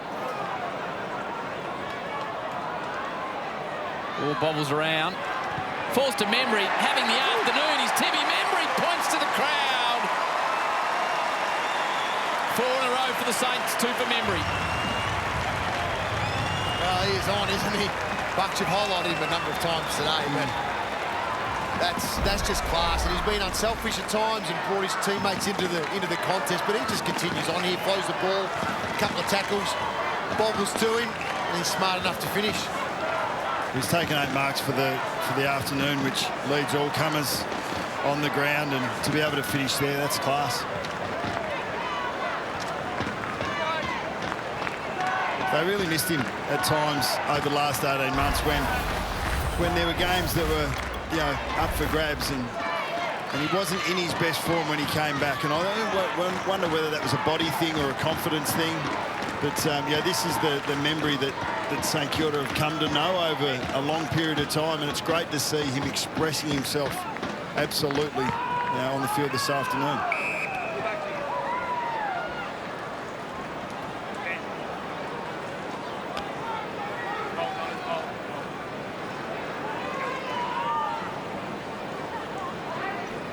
19-point half-time margin has all of a sudden snuck out to 32 points.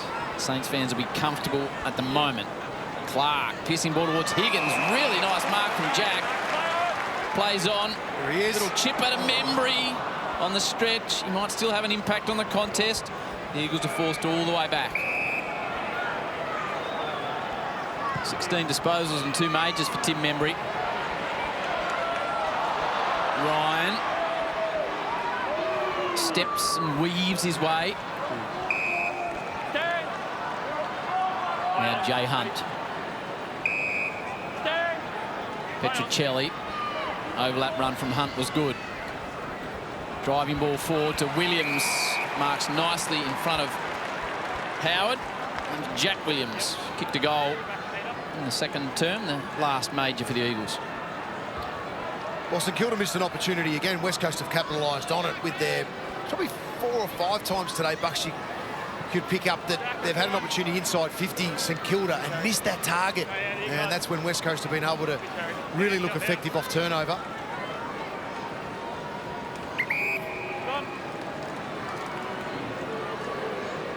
Pick 57 back in 2021. Got his opportunity in the COVID period. It's a good kick of the footy. Great kick of the footy. Williams has got 2. Yeah, he's an interesting prospect. He's a very good marker, a very good kick. Still going to develop physically. He's still a little loose in the way that he moves, so he will develop that core strength as he goes along. But he's got a good set of hands. He finishes well. He might be a little bit in between size, not a real big tall, but can cover the ground effectively as well. But we won't find out until there's more structure around him exactly what he can do. Guys, Liam Ryan just having some treatment from the physios on his hip. He's been involved in everything today, hasn't he? He sure has, Sarah. It's been, you're right, it's been a Nelly game. He's done a couple of nice things, but dropped some opportunities that we would normally expect him to take as well, especially in the air. Mark of the year could be round the corner though, Brad. It could be.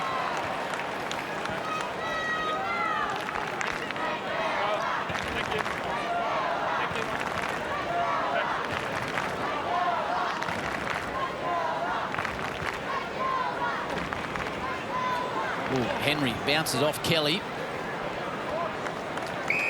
Wanganeen-Milera.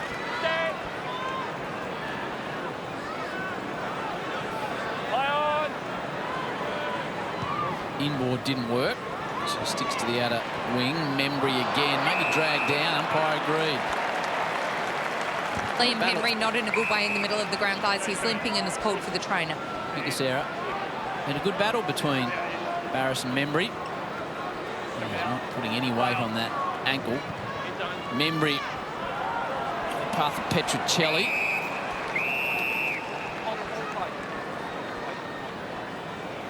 Just holding up as Liam Henry can put no weight on that, as you said, Sarah. He's coming off right in front of you.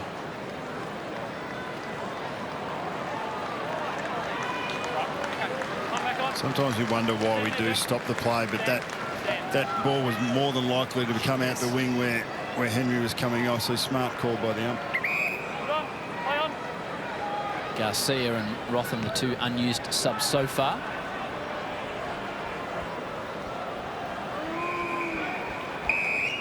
Liam Henry's been, you know, he's had a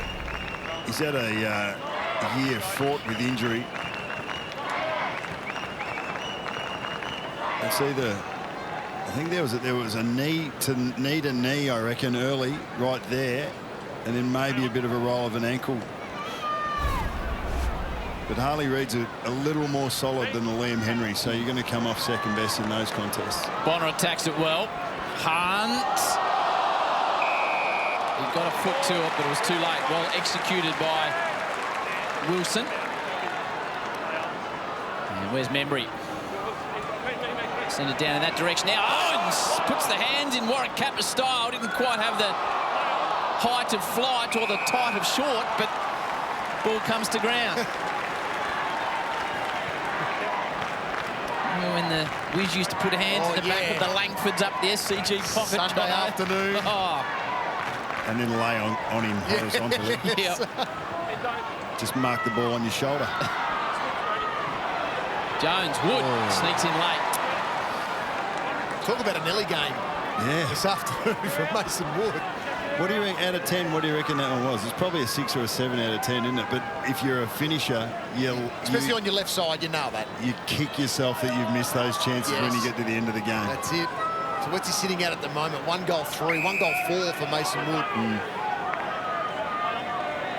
Kicked 4 in the win against the Saints, against the Eagles earlier on in the season.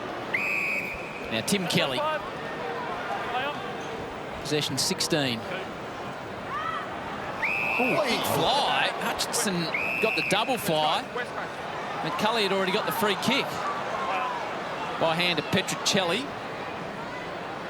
Now Cripps. Saints have got the one-on-ones covered. They've got a man behind the ball. Play on! Play on! Oscar Allen's calling for it deep. They go very short. Sinclair. Yeah, they're finding those little trigger hands to buzz the man who's standing the mark, whether it's Jaden Hunt or Petruccelli, someone with speed. That's been a really good bit of offensive play through the midfield for the Eagles. It's worked for them, got them field position. It's just that last kick again. Wilkie tight to the line. Well worked by Burns. There's a little hand pass. Clark. Do well. Membry in everything. Gives it straight back to Cole. Now Hoff on the counter-attack. Kelly steps, loses it. Now they'll get them the other way. Sinclair just picked his pocket. Butler will want to move things quickly. They scream forward. Has to hold it up a touch. Jones. Sinclair again. Play on. Good defensive smother by Witherin. Jones. Hoff will have to go. Doesn't realise. Needs to get rid of it. Got an issue now. Oh, did the 360, maybe a touch more. If the tackle was just held in some shape or form, then he was gone. But he was able to actually get free of the contact. Been a bit like ping pong, hasn't it? Yeah. Bang, bang, bang, bang. Some teams love that. They love playing that style where it's up and back all the time. Others want to play with a little bit more control.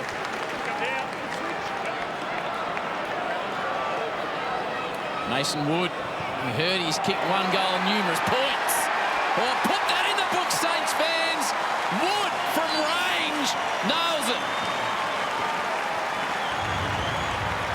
Well, when you keep putting yourself thereabouts, and you've had 6 shots on goal for 2-4, probably close to taking a few more grabs as well, but 12 touches. It's been a great a great afternoon out for him. You mentioned the last game against West Coast. Max King actually missed the last 40 minutes of that game with injury, and Mason Wood went forward, kicked 2 or 3 in that last quarter, and he's enjoying his work against the Eagles this year. It's pretty ordinary defence as well from West Coast. When you look at the man on the marks, he's not going to be able to affect it, but just not understanding that he could roll from that position. All players just sort of running back, cruising inside defensive 50, not even thinking to go and block the side of Mason Wood left side in. Jack Sinclair's putting together another game. Just his consistent work rate and effort. 27 touches, 14 possessions, contested possessions to lead all comers, and being consistent across the game. He just he keeps putting himself in the contest. 12 possessions alone for the term for the number 35 flyer. Jones, here he is, make that 13. Steele evades Ryan. It's starting to really open up now for the Saints. Butler. He's got a lead. Oh, just missed him all on his own. Was Wood again? It was. He just was cruising. I don't know what happened there, but he had that much space. He was jogging on the lead.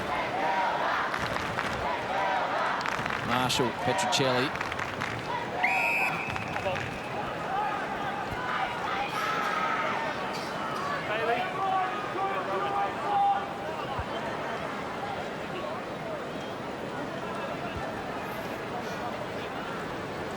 They've tapped to space. Marshall through the hands of Ginby.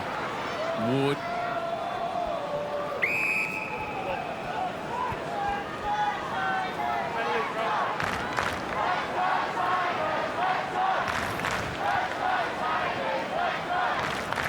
Kelly read that reverse tap from Marshall. Jones positioned himself well and able to bring the mark down. Stocker, forward hand pass in hope. Witherden, a little spiral ball out towards the wing, too much. Just every time a West Coast player gets the ball, there's a St Kilda player that's bearing down on him. So whether it's from the corridor, whether it's from behind, a forward who's emptying out to come and put that pressure on, or whether it's frontal pressure, the system looks really good, and their pressure profile over the last month has been at the top end, and we're seeing it, you know, rolled out again this afternoon. Garcia preparing to come onto the ground, guys. He's the substitute today. Liam Henry out with that injury, awaiting word from St Kilda just how serious it is. Next to Sarah Jones alongside Nathan Buckley. Brad Johnson. See Tony Brown there, the runner. Does a great job. Much loved figure at St Kilda. You would have played against Brownie, wouldn't you, John? Sure did. You would have as well, Bucks. Yeah, great fella. Good bow and heads boy he is. He is. Handy cricketer too.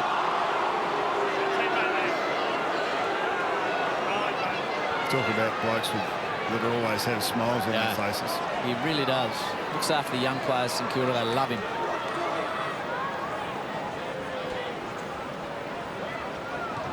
Williams hacks it out of the ruck.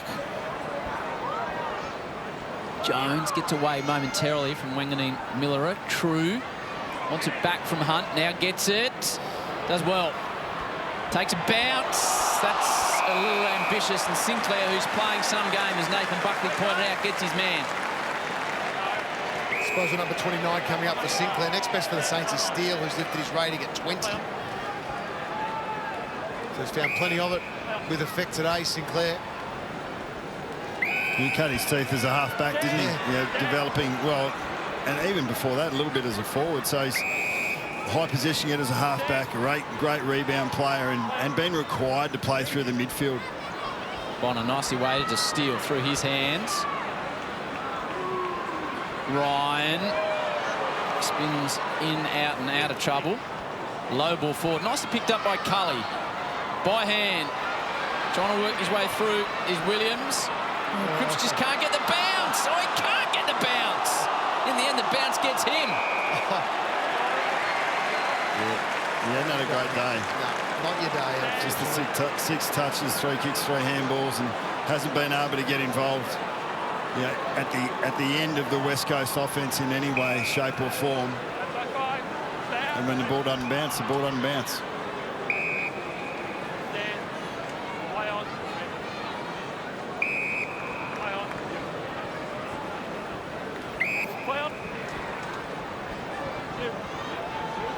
Wilkie. Owens does well, positions his body nicely. Kelly comes back for second acceptances.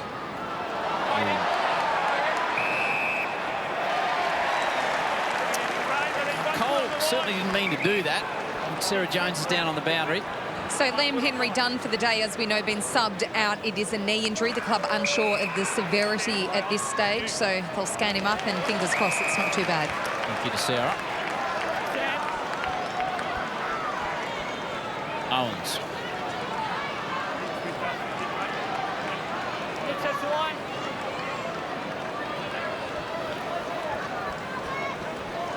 Kicked a guy on the opening term, did Mitch. On the run. Missed a set shot. Now he gets his opportunity from right on the boundary line. Good strike. Beats all comers. Yeah, Liam Henry's played a couple of games, then been injured, couple back and done well, and then been injured. It's been a broken year for him, unfortunately, for him and his St Kilda teammates and the fans.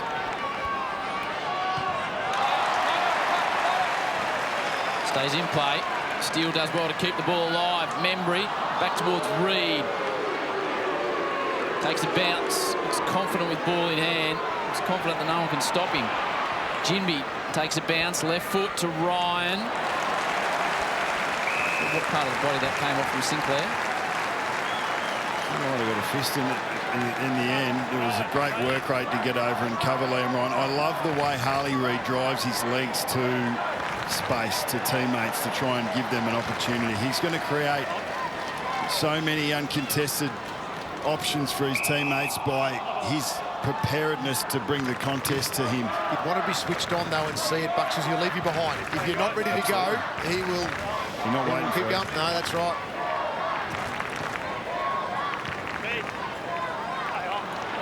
Higgins trying to get off the collar of Hoff.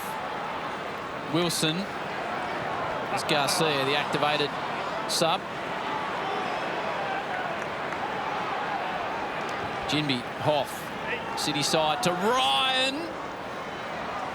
Again, he's nearly, but not quite. It's a chance now.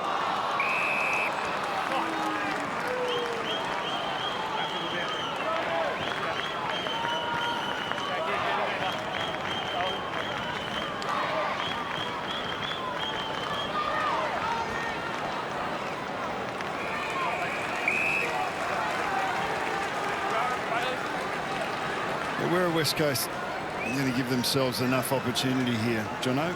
Just the 5 goals for nearly 3/4 of footy.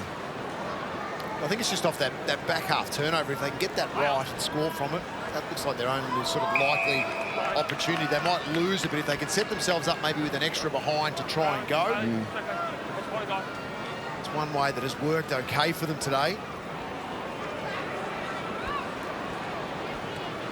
St Kilda look really happy at this point. They've put 2 extra forwards around the stoppage to congest the clearance a little bit.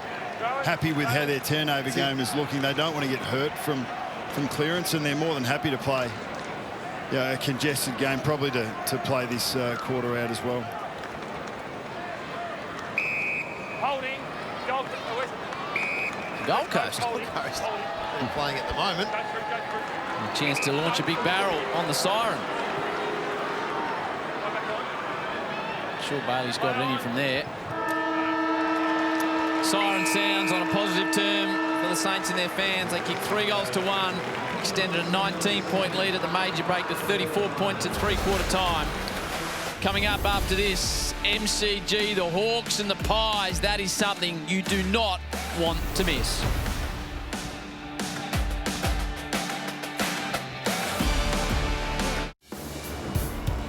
Welcome back to Marvel Stadium, where St Kilda hold a 34-point win. Of course, they're aiming to get the 4 points in the 250th match of star wingman Bradley Hill. Wood has kicked 2 and Membry 2, Allen and Williams 2 for the Eagles. And the Saints do have an injury concern with Liam Henry limping from the ground with a knee injury. In fact, he had to be assisted by the trainers, went down into the rooms after an incident here. There's not a great deal in it, but the mechanism has caused his knee to be in somewhat pain. He has that knee currently iced. He's hobbling around on crutches.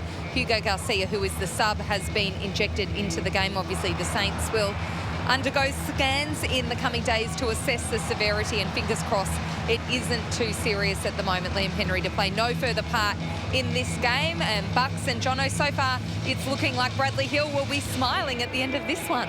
Indeed, we should go to Bradley because Nathan's got the biggest sausage roll in his mouth that Pan's ever seen. So, Jono, you better take over from this point. I will. We're going to talk to you a little bit about Tim Memory. We've enjoyed his afternoon. He's played extremely well with 19 disposals and 2 goals. Sits at 114 ranking points for the game so far. And looking back, but when was the last time he actually had a game where he was over 100 points? You have to go back to round 11, 2022. So that's a significant impact, what he's had today in this contest. And prior to that, it was in 2021 where he had rounds 16 and 17, two in a row. Hopefully this is the start of a big finish, I think, to the season for Tim Memory, where he can really hit the scoreboard hard, get his multiple goals per game, get his possession rate up, his confidence high, leading into another big summer. Yeah, we asked that question at the beginning of the game. Neither of these sides are going to contend.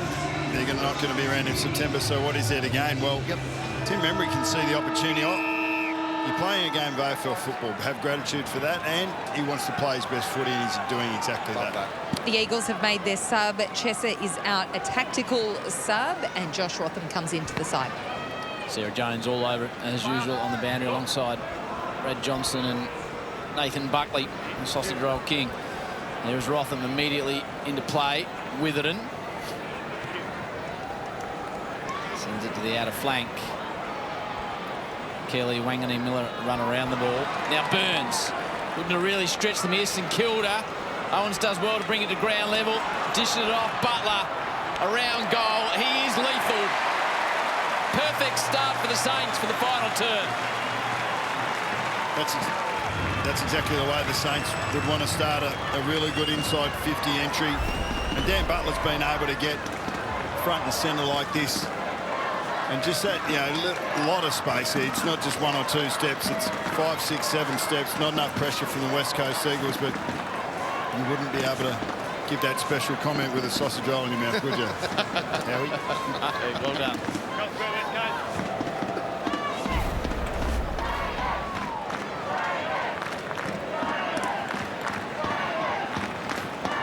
He reads it so well, Dan Butler. He knew his direct opponent was going back with the flight, wasn't going to really be able to influence the contest and where the drop zone would be. Nice receive, great finish. 2 number 9, Steele and Reid, standing beside each other.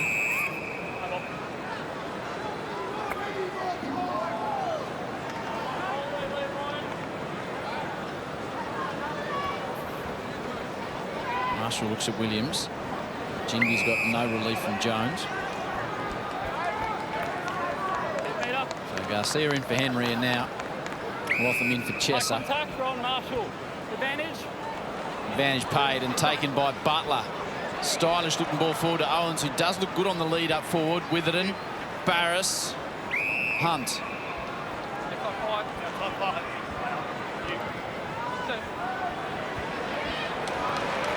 Webster arrives with the fist. Butler around the footy at the moment. Jinby to the feet of Hoff. Butler again. Somehow extracted the ball. There's Bradley Hill. Creates a bit of space. Well weighted around the corner. 12 possessions for Brad Hill in game 250 to this point. You know that Webster missed the first 6 or 7 rounds with that contact with Simpkin in the pre-season, but he's one of the best defenders in St Kilda's armoury to come forward and to impact on those contests. Advantage paid. Jones takes it. And here he is again, Membry. He's a handful, isn't he? Barras has still performed through West Coast's ups and downs. He's been a pretty good defender, but even the best defenders struggle when there's fast ball movement like that, and Jones was able to get out the front of stoppage and had plenty of time and space to choose where he wanted to put it. His 20th disposal, looking for a 3rd goal for the number 28. On the 45. Membry. Perfect finish. Tim's got 3. And the Saints are out to a game-high margin now of 46 points. It's probably one of their best inside 50 kicks for the day. It was lace out to Membry. It's off advantage here, high across the shoulder of Marshall. Free kick was there. Players stop. Jones keeps going. Lace out. Nice work by the Saints. A couple of times they've taken the advantage with effect in this last quarter, but started it really well, and that's been the key.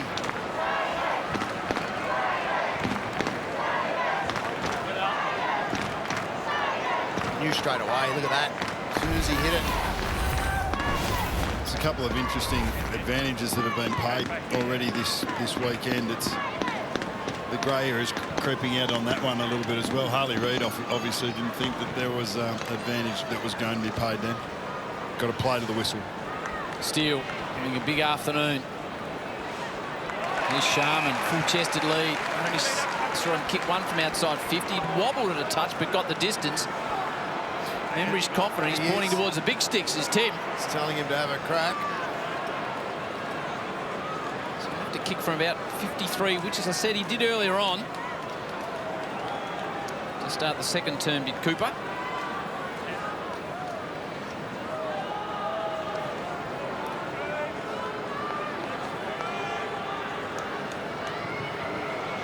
Big kick of the footy. Better looking kick than the goal, but not as effective.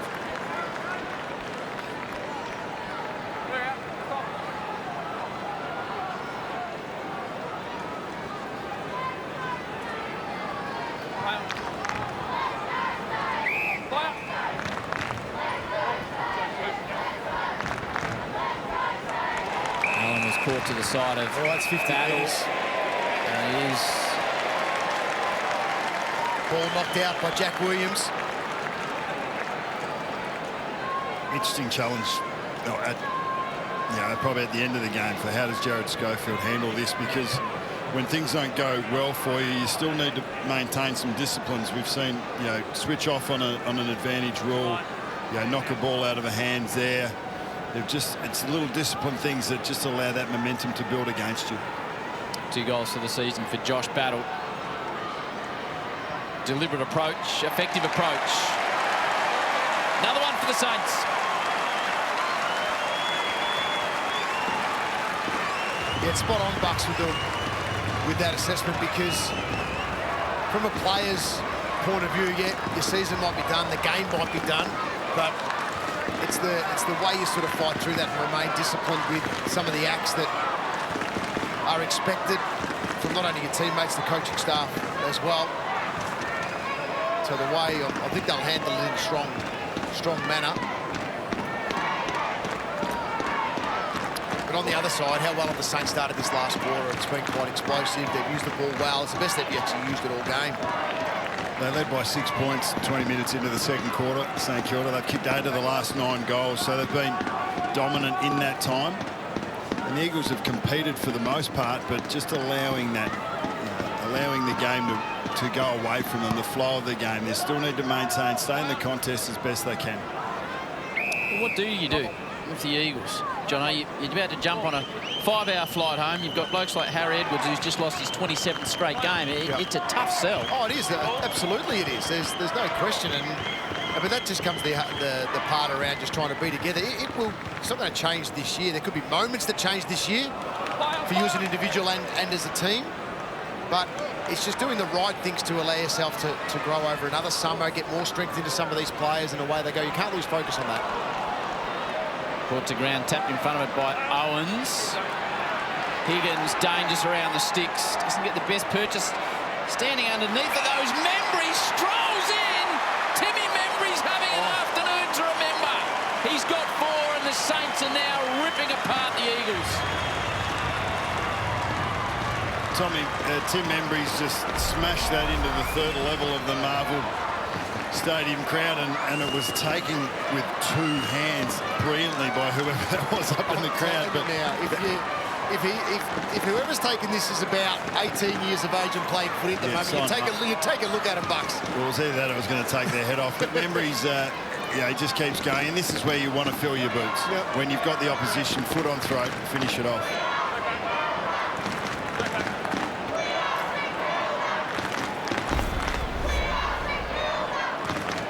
I mean, I don't think every player who has played the game has been involved in a losing team as such, or a team that's been in this position in a season, but most have. And it's just part of learning how to handle the ups and downs in the game, because you're not always going to have it on your terms. So that's the challenge for the Eagles right now. Reed dumped into the turf, spills out Marshall. Everything going the way of the Saints at the moment. True, away from Hill.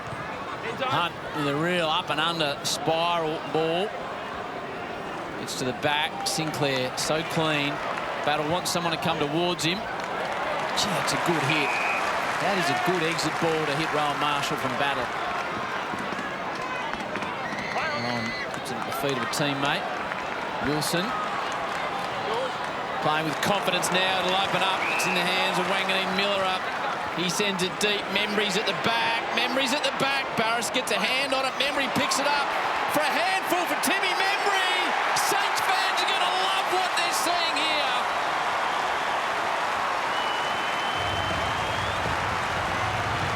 He's entertained us this afternoon, Tim Membry.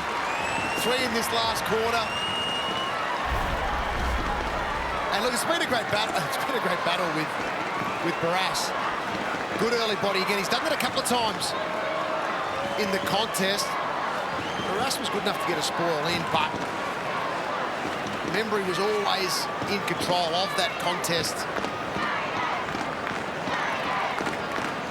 Well, they struggled to score. 21 inside 50s for 3 goals in the entire first quarter. They've gone inside 8 times this quarter for 5 goals won. So that efficiency, the West Coast defence actually held up pretty well early.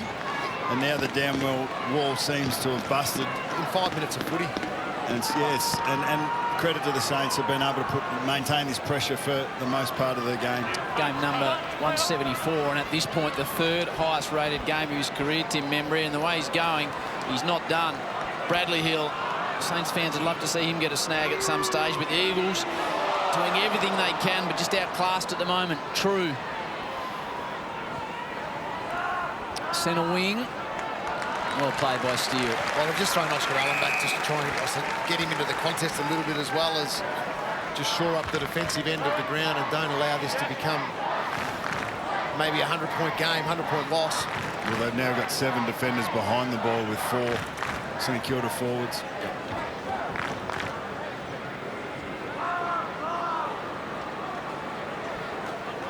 Steele's handball is intercepted. Kelly tried hard all day. Edwards. Ryan. Said that a lot of times today, John. It just hasn't gone his way. Wobble ball. He might get on the flight and be the last bloke in the line and not get a meal or something on the flight home, John. It's been a nearly day for him. It has been, and that was probably the best opportunity in regards to the sit that he's had this afternoon. Well, that's a risky ball. Opens it up for Williams. Wilkie doesn't break the record of unbeaten one-on-ones for the season. Must be up to about 48 or 49 now. Burns to Wood. He's come out of it a little bit sore though. Bailey Williams, a big boy. Oh, gee, they just hang it over the top of his head. They're teasing Williams. Wilkie shins it forward. Steele, good hands, really good hands. Garcia, Jones. Where's Membry? Send it forward. Owens. Garcia was stiff not to get the 1-2. Then he set it up nicely for himself on the run through. Membry's leading out. Oh, he was on too. He's on. Really on. Because I think Owens has gone a long way back. Yeah, long way back. The square up to Bonner was there just to widen the angle on the fat side, but he's thinking goals. Mitch Owens to really lift up the Saints fans from outside 50. Starts at a touch skinny. I think Bonner's got claims to be a little disappointed there. The team play would have been chip it inboard 20-25 metres, open up the other side of the forward 50.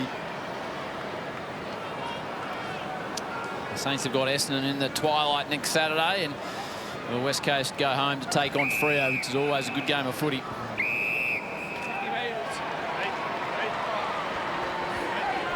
Yeah, the art of that standing the mark now is to get out of there before the stand gets called, so you can get to 5 metres away and then move.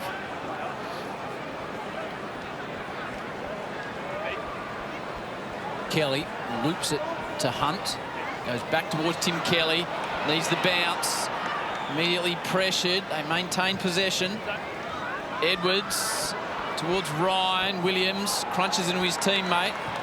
Bonner.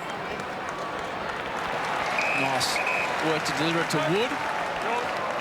Mason immediately looks forward. Well done, Steele. He's having some game now. Burns, the running on top of the ground as the expression goes. Garcia. He's got Jones by hand. He'd already progressed past him. Hugo Garcia, picked 50 in the 2023 draft. Now to battle. He's got men out wide. It's a long ball. Clark has to stand underneath it. Brass looks a bit sore after the contest. It was Hunt's free kick. He was taken out of it after he got rid of it. 2 metres, take Dougal, 2 metres. 2 metres back, thank you, stand there. Edwards has moved forward off the back line. Really takes his time with the kick, had no one to kick to. And Wilkie, who's done that all day, cleans up. Oh, strange hand pass. Volleyball's come out now. Jones kicks 40 metres backwards. Yeah, almost like he was going the wrong way. There were two loose West Coast defenders in Barras and the 7th man in Oscar Allen at the moment, straight down the line. So look, might look weird on your broadcast, but it was exactly what he needed to do. Now to Steele. He waits. Sees something centrally. Reed flies and flies nicely. So, Jono, you're the stats expert. When you pass back 40 metres, does that drop off your metres game? Minus 40 metres. 40 metres. Well, that's a bit savage, isn't it? Stand. Hence why Bucks never kick the ball backwards. High contact. Free kick to Hoff. There's always hard targets to hit up ahead, mate, if you want to hit them. Fire. Stand. Jones. Hunt. Allen spending some time behind the ball. Good delivery to Cripps. Hasn't been his day, unfortunately, to this point, Cripps. Wilkie. Clark's unusual ball drifts to the outer side. Hoff keeps it in, gets away from Butler with a little shimmy of the hips. Butler goes rolling into the advertising hoardings.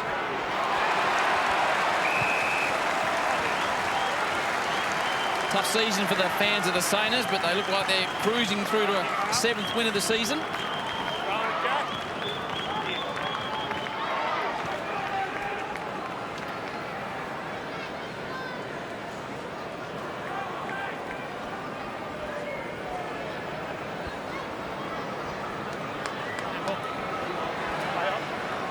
Hill, Jones, wanted it back Hill. Jones saw something in Clark. Higgins presents nicely. Wood takes the advantage without realising it was there and does the job. Mason's got 3. Saints absolutely flying in the final term. Oh, they are finishing this game at the best I've seen for the entire season. The Saints, they're capitalising on a West Coast team that is on their haunches, absolutely span, and they are running on top of the ground with confidence and energy. And the first 10 minutes of this last quarter have just been absolutely sensational from the Saints. 6 goals, 2, 1,200 metres gained to 600, dominating. Even with the minus 40 to Jones. Kicked the last 7, though, the Saints. Last time they were here 2 weeks ago, they were able to beat the ladder leaders, so they would have had a positive effect of that. They're playing for one of their favourites in Brad Hill. He's 250th, so this is going to be a great celebration for him and of him when we get to the final siren. Third time they've passed the 100 mark for the season, the Saints, so that'll give their fans something to be happy about on a Saturday night. Oh, the fans will be pumped. 16 goals on the board. 3 weeks ago was that narrow loss to Port Adelaide as well. Their form's been relatively good of late since their bye. They've come out. Had the dour loss against Adelaide last week, which was really in the last 20 minutes where that game was sort of blown out. But it's a big game next week versus Essendon, Saturday twilight. Yep. Yeah, they'll enjoy the challenge of that, and Essendon will need to win that game. Come on, brother. Watch my back. Play on, play on.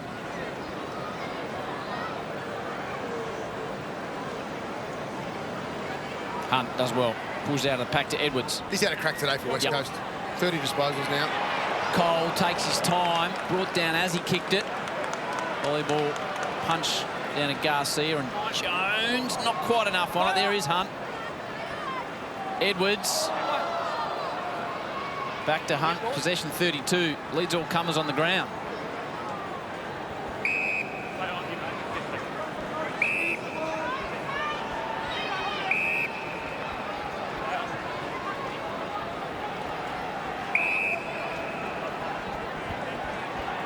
Hey, look at this Sharman chase out the back. So that's a tall forward. That's not Higgins. It's not Butler. So that's a guy that's you want to be down the line for aerial.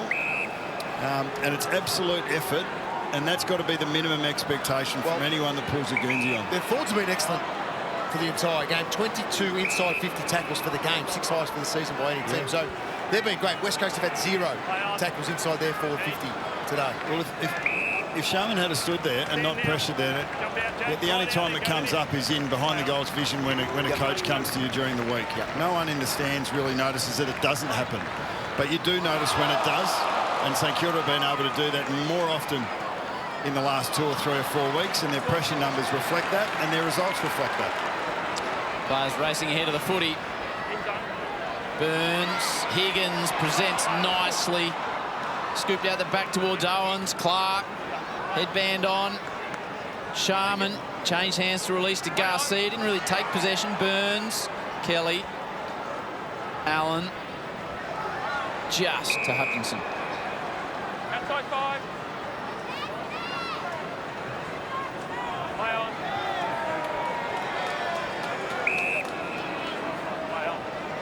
Membry having a spell on the bench. Kick 5. It's now his #1 rated game of his career for Tim Membry.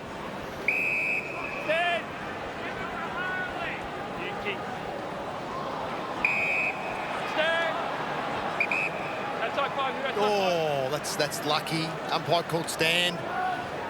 And he's just shuffled himself backwards, but gave the benefit of the doubt to put him outside 5.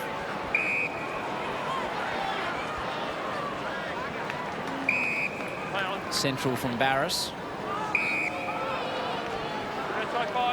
Harley Reid today, Nathan?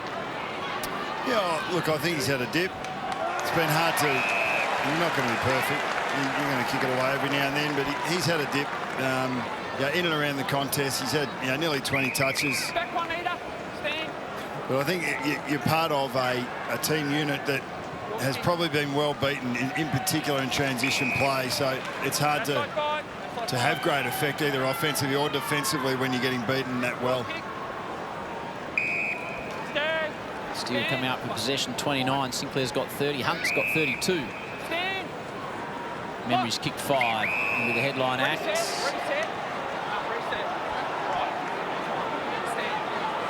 Reset. Yeah, that's a good call.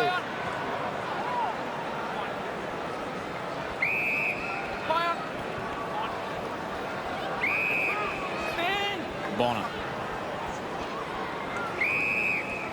Steele. Hill.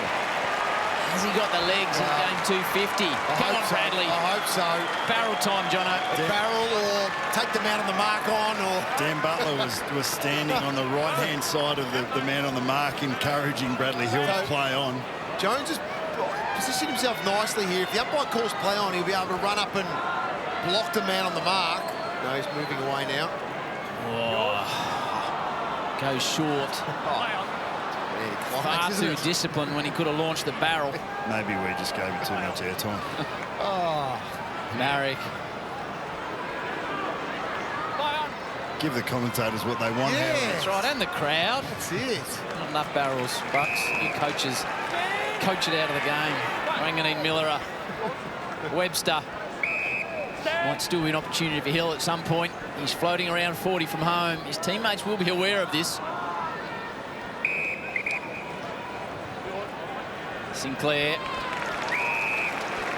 Sharman's had a couple of goes from 50, one successfully, one drifted to the right. He's kept presenting, doesn't he? I think his teammates will be pretty happy to have 30 here. Take your 30? Yeah. The grey boot on is Cooper Sharman. Just the one? No, he's got two on. Okay. One on each foot.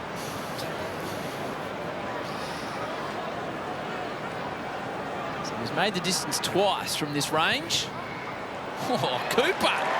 Super Cooper!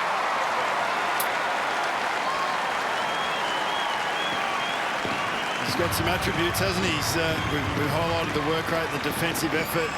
He's taken a couple of nice plucks, and then this one, just a bit of forward craft to tick lead off Oscar Allen, who is still in behind the play. I'd suspect as the 7th. He's coming to the bench, I think, at the moment. But Sharman excellent there just to be able to get back up, and 2 goals from outside 50 for the day. Not a bad effort. 23 years of age, Cooper Sharman. So the next 4 years is a real big opportunity, I think, for where he can take his football. St Kilda will continue to improve. I think his role will develop as well within this side. He's a good player. Saints only kicked 1 goal 2 in the second half last week against Adelaide. They have piled on the goals here. Kicked 10 plus change.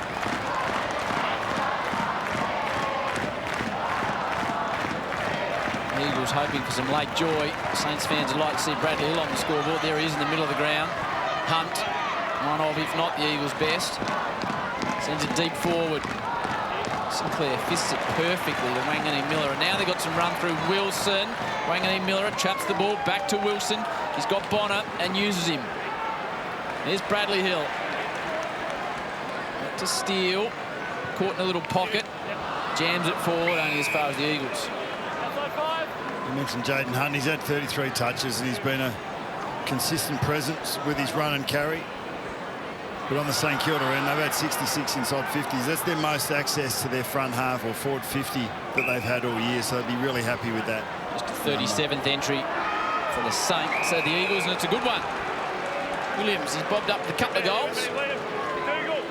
Yeah, with that limited supply that you were just talking about, 37 insides, he has made the most of, you know, isolated opportunities. A couple of goals, just his 9th touch now, but 2 of the 5 goals already, and maybe a 3rd.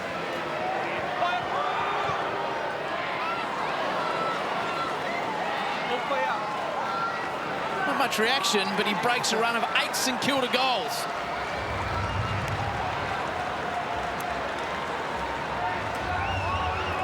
Yeah, that just snuck in, didn't it? But the turnover there, unexpected. Jack Steele actually was, you know, was on the end of a handball chain that had a dead end, and that forced that sort of kick up the line. The forwards, the St Kilda forwards, had already lengthened out. Weren't expecting the ball to come forward at that point. West Coast turnover again at defensive mid, and then back for this goal.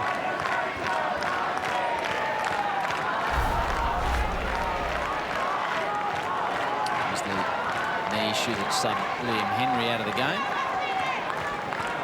Yeah, at the very least that's bone bruising, and hopefully that's all it is, but that could take a couple of weeks to settle.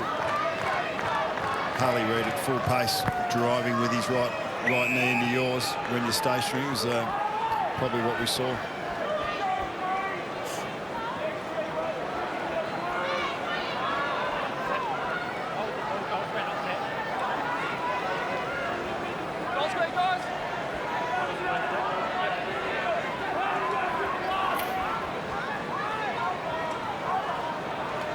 Marshall grabs it at ground level. Memory's in the area, looking for 6. Here's Tim. Oh, they look for Brad Hill to steam through there. Just the hand pass missed him. Memory applies the tackle. It's fitting that they get a holding the ball decision inside their forward 50 because of what we mentioned earlier. That's tackle number 23 inside forward 50 for the Saints. The forwards have been sensational with their pressure. You can see there 0 to West Coast, 23 to St.Kilda. What a game he's had, Tim Memory. The #1 rated game of his career, 174 in 22 disposals. He's kicked 5 straight, 5 inside 50s, 7 tackles. He's lining up for 6.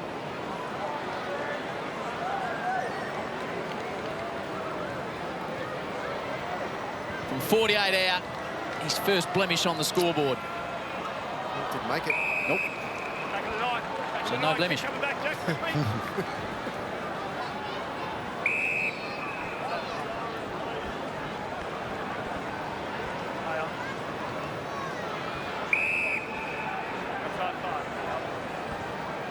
Edwards to Edwards. And Jimby.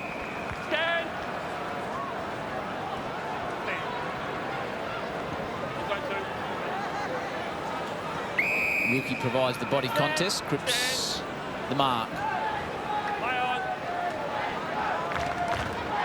Great to hear from Tim Memory post-game. He's pretty open with some of the issues he's had away from footy. He's had some injuries. He's been in the VFL. He's kicked 5 alongside his mate Brad Hill in 250. It'll be a nice night for the Saints to celebrate. Back inboard to Ryan. Saints. 7th win of the season. Brad Hill victorious in game 250. The headline act is Memory with 5. And the Saints, once again, after 4 straight losses, are marching in.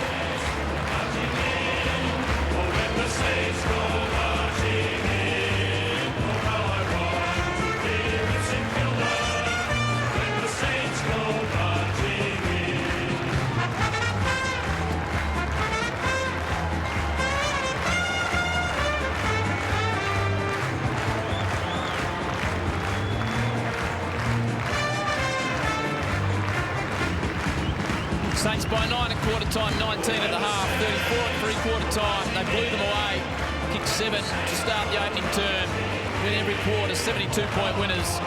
Sarah Jones is with the ever-smiling one, Jonesy. He's always smiling, and his smile's even bigger right now. A win in game 250. How does that feel, Bradley? Yeah, no, it's awesome to get the win. You know, like the build-up's been pretty exhausting, to be honest. Like even today, like having a little one in there before the game, and you know, she wanted me the whole time. Like, I couldn't concentrate on my prep a little bit, but it's good to get out here and you know, get the win, and we played some good footy there. So yeah, it's awesome. Harriet is absolutely gorgeous, and she got to come out on the ground with you. Is that a memory you'll cherish for a long time? Yeah, no, it's awesome to have her out, and we've got another one on the way in the next week or so. So yeah, it's great memories to have Harriet run out me, and you know, you'll look back at them in the years to come. You said you were exhausted before. You know what's ahead of you, yeah? Yeah, I know. It's going to be even worse. But no, it was awesome. You know, it's good to play some good footy and get a win in a milestone game. You didn't sense the occasion, though. You had the opportunity out here, Bradley. Where was the barrel? Well, you know, I actually said to Riley Bonner, he was behind me, I was like, should I do a torp? And he's like, oh, maybe just go drop punt. And then I saw Roy lead, and I was like, maybe do the team thing. I should have done the torp. I wish I did. I wish I could take it back. All right, so we know you signed during the week a 3-year contract extension. Still a bit of run in the old legs for a while. Game 250, how far can you go? Yeah, no, the legs are feeling good. Hopefully I can catch Shawnee Burgoyne up. No, I don't think I'll catch him, but no, legs still feel good, and I've got plenty of run left. You mentioned Shaun Burgoyne. Your journey started, of course, at Hawthorn, and immediate success, those 3 flags. Are you confident you'll climb back to the top of the mountain with the St.Kilda group one day?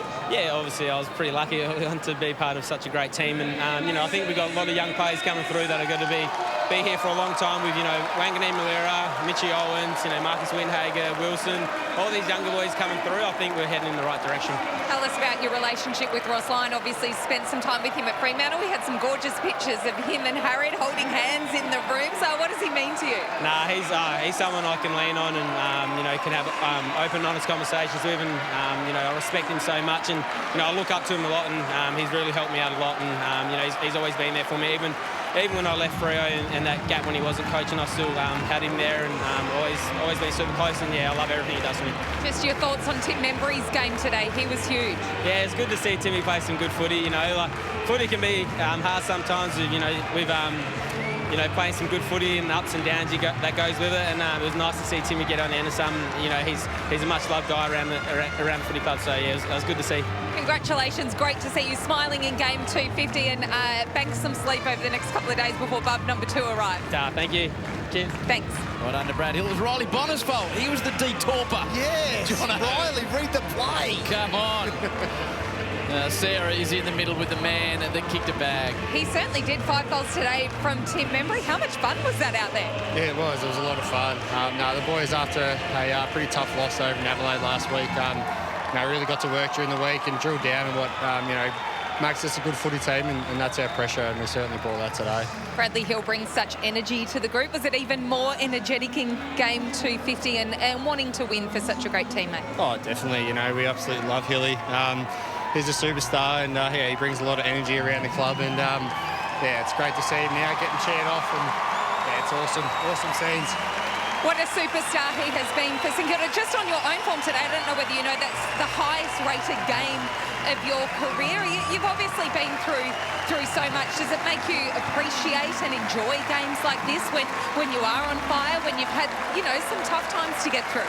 Yeah, definitely. I think, you learn a lot as a footballer and as a person, and to be able to come out here and just enjoy playing footy, and I'm really loving it. Although this year hasn't probably panned out the way we liked it, but yeah, it's just great to be playing footy again with some of the best mates, and I'm really enjoying it. Do you feel like you're in a really good place at the moment? Obviously, you've had the knee battles and the concussion, and you've been really open about the mental health struggles. Do you feel like now, you're enjoying your football and you're reaping the benefits today? Yeah, definitely. No, I obviously had a tough time last year, but yeah, I'm certainly on the up now, and just really enjoying my time with the boys and my family as well. So yeah, I'm super grateful. Fantastic to hear, Tim. Get in there and enjoy the song. Thank you. Great work by Sarah Jones, and a great chat with Tim Membry. He's kicked 5 today, and hopefully the back page of the paper is that photo of Brad Hill with his flag held up in game 250. Yeah. What great shots. Good. So good. They're going to celebrate into the night, I think, for superstar Bradley Hill, and a big victory for the Saints as well. Tim Membry will be sprinting down the race. A bit of me time for Membry. Yep, and I think he deserves it too. Yep. Well assessed by Wilkie there. So a 7th win of the season to celebrate Brad Hill's 250th. He'll be rolling in here, the 5-goal man. He's got a little one under his arm as well. So great scenes for the Saints. When the Saints go marching in, oh, when the Saints go marching in, oh, I want to be a St Kilda. Oh, when the Saints go marching in. Oh, when the Saints. Oh, when the Saints go marching in. Go marching in. Oh, when the Saints go marching in. Oh, I want to be a St Kilda. Oh, when the Saints go marching in. Big win by the Saints. They'll be very, very happy in the room. All the bums. I love it. All the kids getting involved. And Tim Membry, as Sarah just spoke with him, in regards to his own performance, it was a great battle with Tom Barrass today, Bucks. Here, first quarter was even in some ways, and Barrass was finding plenty of the ball himself. But as the game wore on, I think Tim Membry just took total control of that battle and ends up with 5 goals. Yeah, no doubt. And the top forwards of St Kilda, were excellent. Membry kicked the 5. Mason Wood, who was down there for the most part, had 7 shots on goal, 3 goals for, and we highlighted Sharman's efforts in particular in that last quarter, but he was a constant threat as well too.